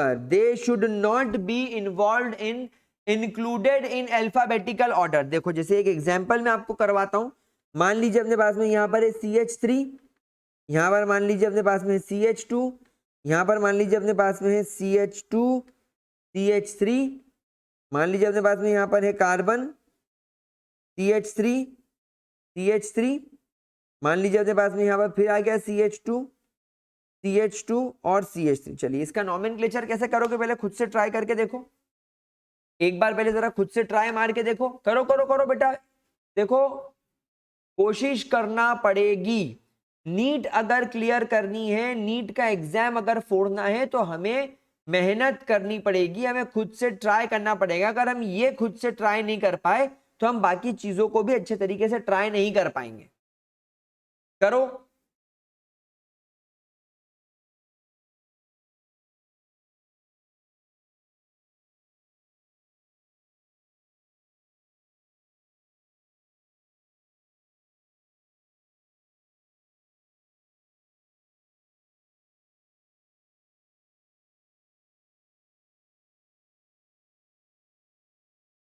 बताओ। तो क्लियरली सबको पता है कि यहां पर नंबरिंग कहां से शुरू होगी? भाई यहां पर हमारे सबसे लंबे कार्बन की चेन ये हो गई,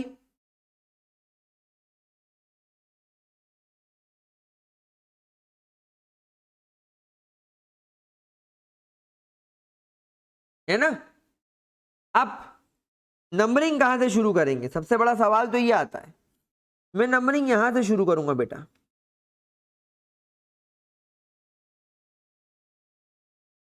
यहां से शुरू करूंगा क्या सर? यहां से शुरू करोगे तो गड़बड़ हो जाएगी। 4 + 4 + 5 यानी कि 13 हो जाएगा, ये तो गड़बड़ हो जाएगी। तो चलो यहां से नंबरिंग शुरू नहीं करते, फिर क्या करें? फिर नंबरिंग यहीं से शुरू करते हैं। 1 2 3 4 5 6 7। तो यहां से 3 + 4 + 4 यानी 4 4 8, बिल्कुल सही। यहीं से हमको नंबरिंग करनी चाहिए। चलिए हम नाम कैसे लिखेंगे? अब यहां पर आपके मन में एक सवाल आएगा, यहां पर ये और ये डाई मिथाइल है और ये वाला इथाइल है। अब बहुत सारे बच्चों के मन में सवाल आता है कि सर इथाइल स्टार्ट्स विथ ई और di methyl starts with D, तो अल्फाबेटिकली डी पहले आ रहा है, तो क्या आप डाई मिथाइल को प्रेफरेंस दोगे? नहीं, आप डाई मिथाइल को प्रेफरेंस नहीं दोगे। क्यों? क्योंकि हम इस डाई को तो इंक्लूड ही नहीं कर रहे हैं अल्फाबेटिकल रूल में। हमारे लिए आज भी अल्फाबेटिकली मिथाइल ही माना जाएगा, यानी ये डी नहीं होगा, ये स्टार्ट होगा एम से। तो अब ई में और एम में अल्फाबेटिकली ई पहले आता है, इसीलिए हम लोग यहां पर प्रेफर करेंगे मिथाइल की जगह इथाइल को पहले लिखना। इसलिए हम नाम लिखेंगे 3 इथाइल डैश, देखो अल्फाबेट और नंबर में मैंने फिर डैश लगाया है, 4,4, देखो मैंने दोनों नंबरों के बीच में कॉमा लगाया है, फिर मैंने डैश लगाया, फिर मैंने लिखा डाई, जो कि अल्फाबेटिकल रूल में इन्वॉल्व नहीं होता, फिर मैंने लिखा मिथाइल, डाई मिथाइल, और बेटे 7 कार्बन की चेन है, इसलिए बिना स्पेस दिए डाई मिथाइल के आगे लिखना पड़ेगा हेप्टेन। समझ में आया? समझ में आया प्यारे बच्चों? अल्फाबेटिकल रूल बढ़िया तरीके से क्लियर हुआ? अरे मेरा बच्चों, मेरे देशवासियों, क्या तुम लोगों को समझ में आ रहा है? अरे आया कि नहीं आया भैया? मैं आपसे जानना चाहता हूं मित्रों, आया कि नहीं आया? बहुत बढ़िया, क्या मैं आगे बढ़ूं? चलिए, तो अब हम लोग छठे रूल की तरफ चलते हैं, टिकटॉक रूल की तरफ। द 6th रूल, छठा rule, TikTok rule. Basically numbering of different alkyl group at equivalent position. Equivalent position, equivalent position, equivalent position. अब यहां पर इक्विवेलेंट पोजीशन देखो कैसे होगी। मान लीजिए आपके पास में कंपाउंड है CH3, CH2, CH, CH2, CH3, CH2, CH2, CH, CH3, CH2, CH3। मान लीजिए ये अपने पास में कंपाउंड है। अब यहां पर आप लोग सब जानते हो, अगर आप यहां से नंबरिंग करोगे 1 2 3 4 5 6 7 और 8, तो यहां पर आपके इथाइल को नंबर 3 मिल रहा है और यहां पर आपके मिथाइल को नंबर 6 मिल रहा है। तो 3 + 6 = 9। और जब आप यहां से नंबरिंग करोगे 1 2 3 4 5 6 7 8, तो यहां पर आपके इथाइल को नंबर 6 मिल रहा है और मिथाइल को नंबर 3 मिल रहा है, मतलब 9। मतलब ये इक्विवेलेंट पोजीशन हो गई। बट इक्विवेलेंट पोजीशन में भी मैं नीचे वाली नंबरिंग को इनकरेक्ट मानूंगा और वहीं पर मैं ऊपर वाली नंबरिंग को करेक्ट मानूंगा। अब आप बोलोगे सर ऐसा क्यों? क्योंकि बेटा इक्विवेलेंट पोजीशन पर क्या होता है, हमेशा ध्यान रखना कि इक्विवेलेंट पोजीशन के अंदर भी जो लोएस्ट नंबर होता है, this lowest number should be given to the alphabetically preferable substituent. यानी अब आपको यहां पर यह चेक करना पड़ेगा कि दोनों में अल्फाबेटिकली पहले कौन आ रहा है, क्योंकि दोनों ही सेम पोजीशन पर है, तो अल्फाबेटिकली तो इथाइल ज्यादा प्रेफरेबल है।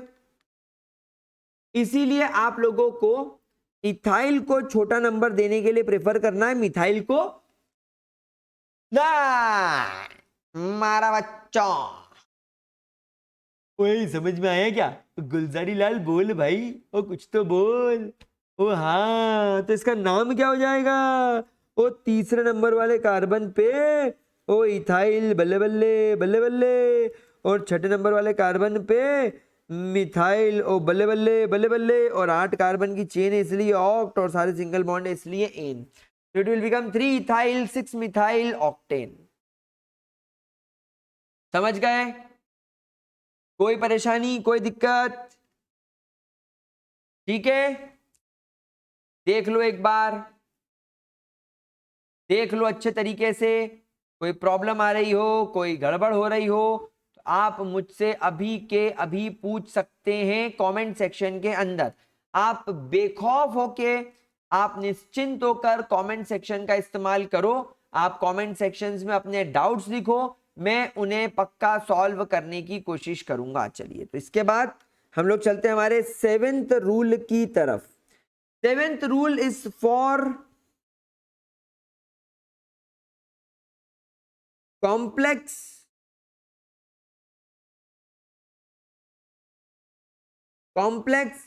substituents. The next rule is for complex substituents. चलो, तो अब कॉम्प्लेक्स वाला मैं शुरू कर रहा हूं। अब हमें इस कंपाउंड को नॉमेनक्लेट करना है। अब मैंने देखा 1 2 3 4 5 6 7 8 9 कार्बन की लंबी चेन दिख रही। मैंने कहा कोई प्रॉब्लम नहीं। मैंने बोला भैया कोई प्रॉब्लम नहीं है।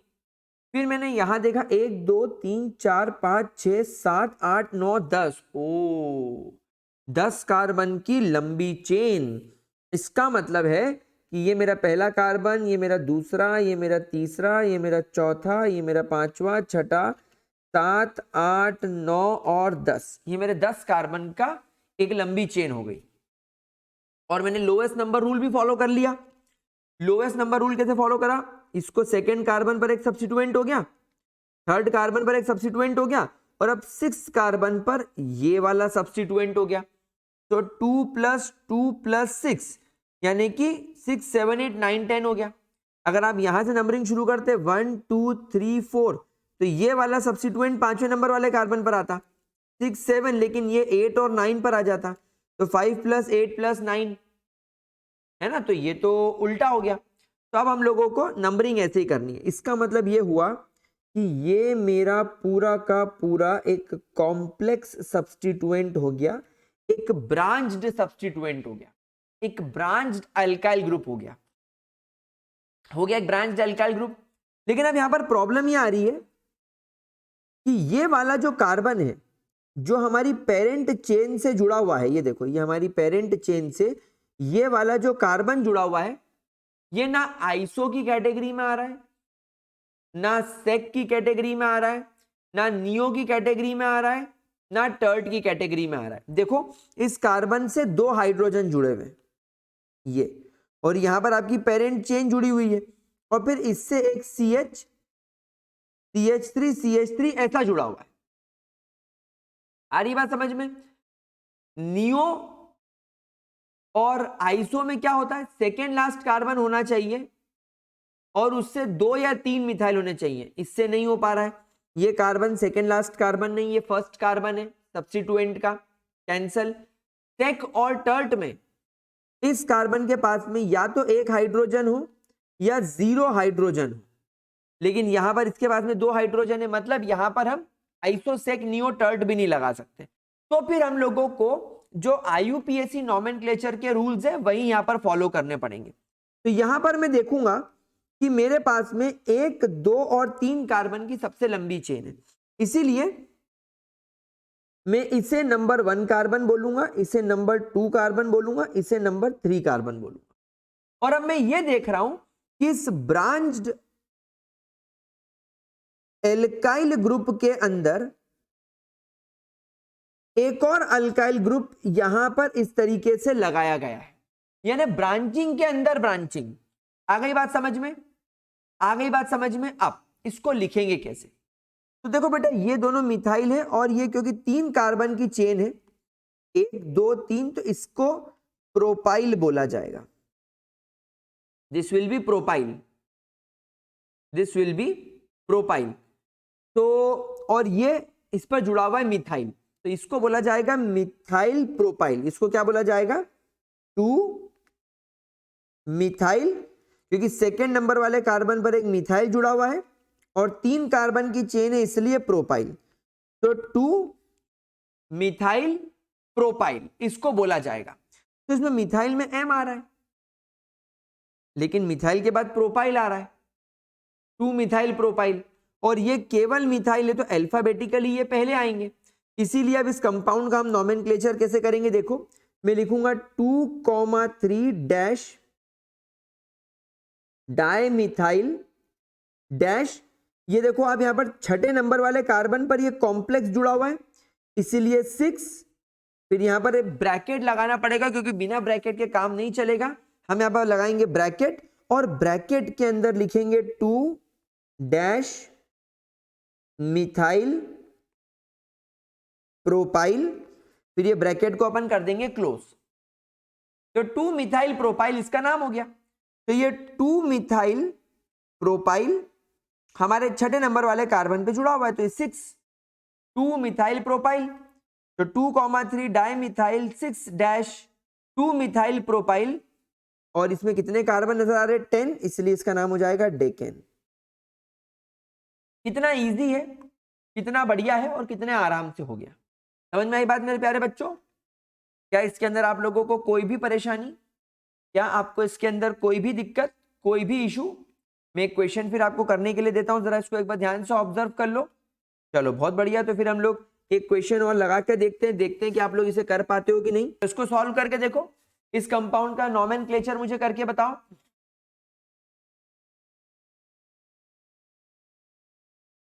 नॉमेनक्लेट करके बताओ क्या होगा इसका नाम, कैसे इसका नॉमेनक्लेचर करेंगे मेरे प्यारे बच्चों? How we will nomenclate this compound? फटाफट सोचो, मुझे फटाफट बताओ।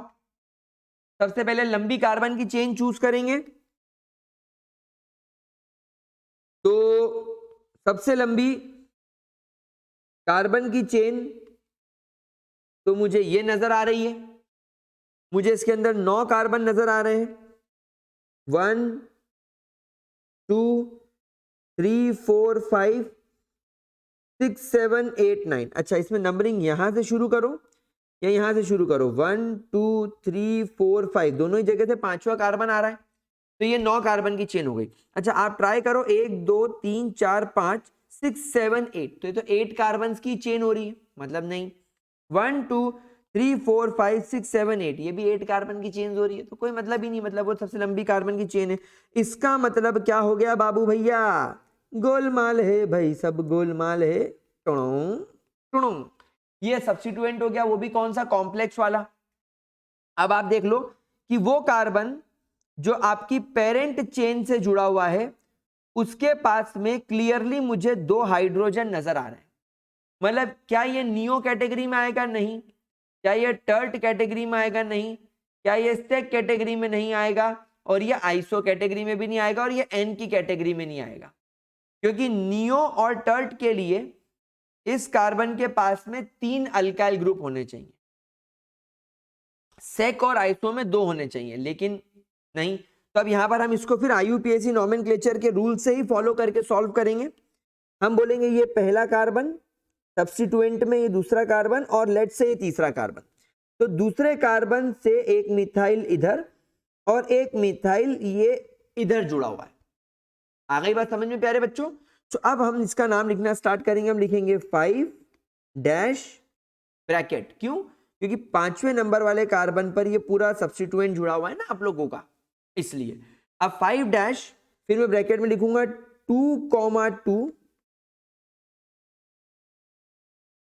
2,2 डाइमिथाइल, 3 कार्बन की चेन है इसलिए प्रोपाइल।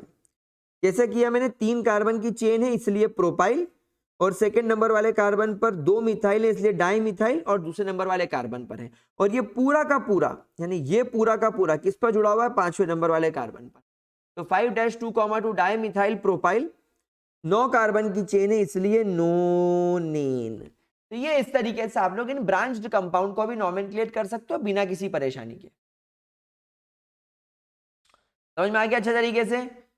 कोई प्रॉब्लम, कोई दिक्कत, किसी भी तरीके का कोई भी इशू मेरे प्यारे बच्चों? चलिए आगे बढ़े। अब एक और इंपॉर्टेंट रूल सिखाने वाला हूं मैं आप लोगों को। अब एक पहले कंपाउंड देखो, हम क्वेश्चन करेंगे और रूल देखेंगे तो ज्यादा मजा आएगा। तो देखो एक कंपाउंड है मेरे पास में, CH3 CH2 CH2 CH2 CH2 CH CH2 C CH3 CH3 CH2 CH3, फिर यहां पर आ जाएगा आपका CH2, यहां आ जाएगा आपका CH, CH के ऊपर फिर यहां लग गया CH2 CH3, फिर यहां पर लग गया आपका CH2, और यहां लग गया आपका CH3। अब जरा इस कंपाउंड का नॉमेनक्लेचर करके देखो, पहले खुद ट्राई मार के देखो। मैं तो बता ही दूंगा, मतलब आंसर बताऊंगा, गंदी बात मत सोचो, लेकिन आप फिर भी मुझे ये बताओ कि इसका नॉमेनक्लेचर कैसे करोगे। Stop that ham you want in the place, living on life like da da da da. Da da da da da da da da. 1 2 3 4 5 6 7 8 9 10, 1 2 3 4 5 6 7 8 9 10, 10 carbon की चेन है। 1 2 3 4 5 6 7 8 9 और 10, दो जगह आपको 10 कार्बन की चेन दिख रही है। यानी आप चाहें तो इसको भी लॉन्गेस्ट कार्बन की चेन चूज कर सकते हैं, और अगर आप चाहें तो ये इसको भी सबसे लंबे कार्बन की चेन करके चूज कर सकते हैं। लेकिन अब सवाल यह है कि अगर आप इसे सबसे लंबी कार्बन की चेन मानोगे तो इसमें आपको कितने नंबर ऑफ सब्स्टिट्यूएंट्स दिख रहे हैं? 1 2 एंड ये बड़ा वाला कॉम्प्लेक्स वाला 3। मतलब अगर आपने ये वाली पेरेंट चेन चूज करी तो इसमें आपको 3 सब्स्टिट्यूएंट्स दिखाई दे रहे हैं। लेकिन अगर आपने ये वाली सबसे लंबी कार्बन की चेन चूज करी तो इसमें एक सब्स्टिट्यूएंट ये दिख रहा है और एक कॉम्प्लेक्स सब्स्टिट्यूएंट ये दिख रहा है। तो इसके अंदर आपको केवल 2 ही सब्स्टिट्यूएंट दिख रहे हैं। तो यहां पर एक बड़ा इंटरेस्टिंग सा और बड़ा इंपॉर्टेंट सा रूल आता है जो आप लोगों को याद करना है, दैट ऑलवेज चूज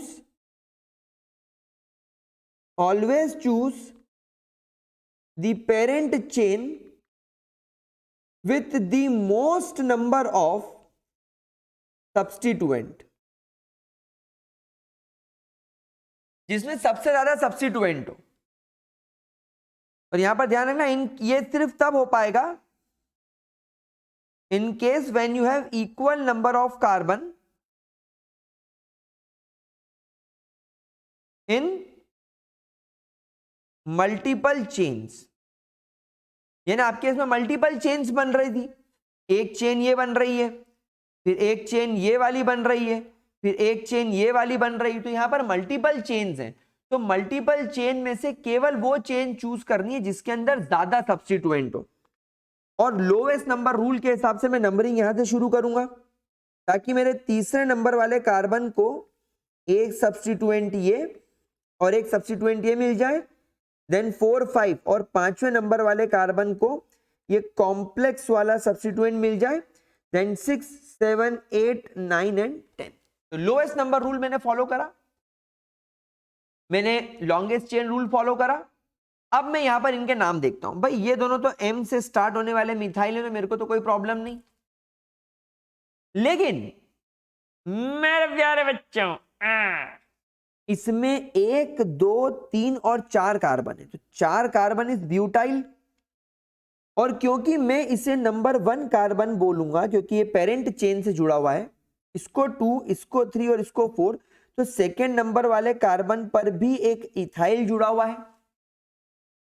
तो यहां पर आप देखो, क्योंकि ये वाला इथाइल अल्फाबेटिकली पहले आ रहा है ये वाले मिथाइल के, इस वजह से मैं इसे अल्फाबेटिकली इसको प्रेफर करूंगा, क्योंकि इसमें ये इथाइल इज ई और इसमें मिथाइल इज एम।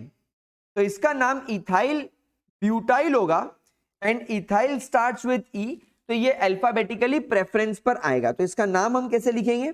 हम लिखेंगे ये पांचवें नंबर वाले कार्बन पर तो हम लिखेंगे 5 डैश, ब्रैकेट में हम लिखेंगे 2 इथाइल, 4 कार्बन की चेन इसलिए butyl, bracket close, then dash 3,3, then dimethyl और 10 कार्बन की चेन है इसलिए डेकेन। तो इस कंपाउंड का सही नाम होगा 5 dash 2 ethyl butyl dash 3,3 dimethyl decane. ठीक है प्यारे बच्चों, this is how you should nomenclate. अच्छा, यहां पर भी क्योंकि ये कार्बन डायरेक्टली पेरेंट चेन से जुड़ा हुआ है, इसके पास 2 हाइड्रोजन है, तो वही न्यू आइसोसेक टर्ट वर्ड की तो लग गई। ठीक है, चलो आगे बढ़े। एक क्वेश्चन और करके देखते हैं, अब आप जरा इसका नॉमेनक्लेचर करके बताओ। अब सर यहां पर क्लियरली मुझे नजर आ रहा है कि यह है सबसे लंबी कार्बन की चेन, ये है हमारे सबसे लंबी कार्बन की चेन। क्या करेंगे इसके लिए सोचो।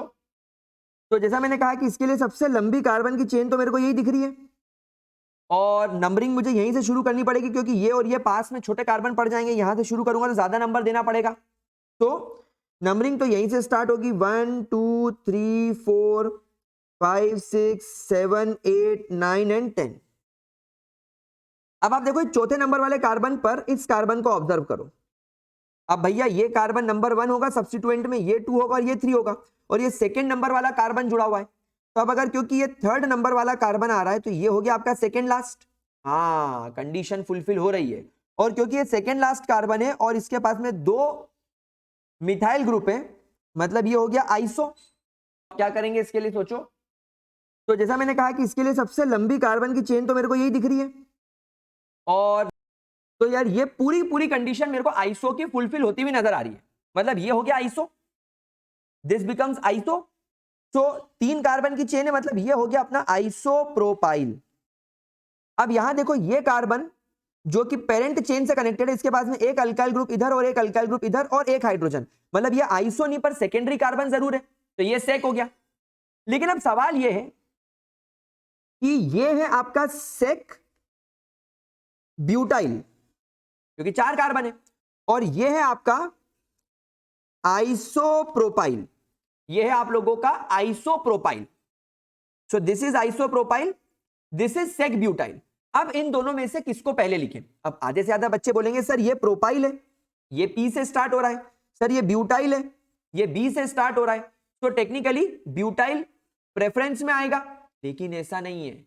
यहां पर एक बात ध्यान रखना, स्टार बनाकर एक पॉइंट लिखना कि आइसो एंड नियो जो होते हैं they are included in alphabetical rule.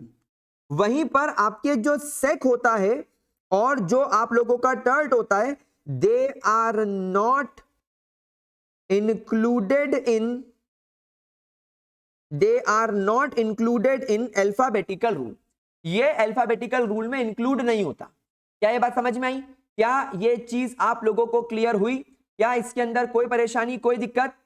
पक्का 100% क्लियर हो गया। तो अब हम लोग यहां पर देखेंगे कि यार ये जो कंपाउंड है ये सेक ब्यूटाइल है, सेक ब्यूटाइल, यानी कि इसके अंदर मैं सेक के एस को इंक्लूड नहीं करूंगा, केवल ब्यूटाइल को देखूंगा कि अल्फाबेटिकली ब्यूटाइल पहले आ रहा है। लेकिन इसके लिए मेरे को आइसोप्रोपाइल का प्रोपाइल नहीं बल्कि आइसो देखना है। तो इसमें मैं ऑब्जर्व करूंगा आइसो और इसमें मैं ऑब्जर्व करूंगा ब्यूटाइल। तो ऑब्वियसली ब्यूटाइल अल्फाबेटिकली पहले आ रहा है, तो मैं इसका नाम लिखूंगा। मैं लिखूंगा 5वें नंबर वाले कार्बन पर मेरे पास में है सेक। सेक क्या है? Sec butyl. फिर मैं लगाऊंगा डैश, फिर बोलूंगा मेरे पास चौथे नंबर वाले कार्बन पर है आइसो, और आइसो क्या है? आइसो है प्रोपाइल, आइसो प्रोपाइल। फिर आइसो प्रोपाइल के बाद 10 कार्बन की चेन है, इसलिए decane, iso propyl decane. Propyl और डेकेन में ऐसा लिखूंगा 5 sec butyl 4 iso propyl decane, इसका नाम होगा। तो गाइज ये वो रूल है जो आप लोगों को बहुत ज्यादा इंपॉर्टेंस देना चाहिए इस चीज को, एंड इसे अच्छे तरीके से करके रखना चाहिए। तो चलो गाइज आज हम यहीं पर हमारे वीडियो को रोकेंगे। आई थिंक लेंथ थोड़ी ज्यादा बड़ी हो गई है वीडियो की, बट कोई प्रॉब्लम नहीं। अब हम जब अगली क्लास में मिलेंगे तो हम देखेंगे कि कैसे साइक्लिक अल्केन्स को नॉमेनक्लेट किया जाता है, कैसे अनब्रांच्ड अल्कीन्स और अल्काइंस को नॉमेनक्लेट किया जाता है, कैसे ब्रांच्ड अल्कीन्स और ब्रांच्ड अल्काइंस को नॉमेनक्लेट किया जाता है। फिर हम फंक्शनल ग्रुप्स की तरफ जाएंगे, और फिर आप कह सकते हो कि बाबू भैया अपन को पूरी तरीके से नॉमेनक्लेचर आ गया। तो चलो यार आज का वीडियो यहीं खत्म करते हैं। लेकिन तो यार ये पूरी कंडीशन मेरे को आइसो की फुलफिल होती हुई नजर आ रही है। मतलब ये हो गया आइसो, दिस बिकम्स आइसो। तो 3 कार्बन की चेन है, मतलब ये हो गया अपना आइसोप्रोपाइल। अब यहां देखो ये कार्बन जो कि पेरेंट चेन से कनेक्टेड है, इसके पास में एक अल्काइल ग्रुप इधर और एक अल्काइल ग्रुप इधर और एक हाइड्रोजन, मतलब ये आइसो नहीं पर सेकेंडरी कार्बन जरूर है, तो ये सेक हो गया। लेकिन अब सवाल ये है कि ये है आपका सेक ब्यूटाइल क्योंकि 4 कार्बन है, और ये है आपका आइसोप्रोपाइल, ये है आप लोगों का आइसोप्रोपाइल। तो चैनल को सब्सक्राइब मार दो फटाफट से, दोस्तों के साथ चैनल को शेयर कर दो, तो मिलता हूं आपसे अगले वीडियो में। Don't forget to like share and subscribe Vedantu NEET made easy. Bye bye.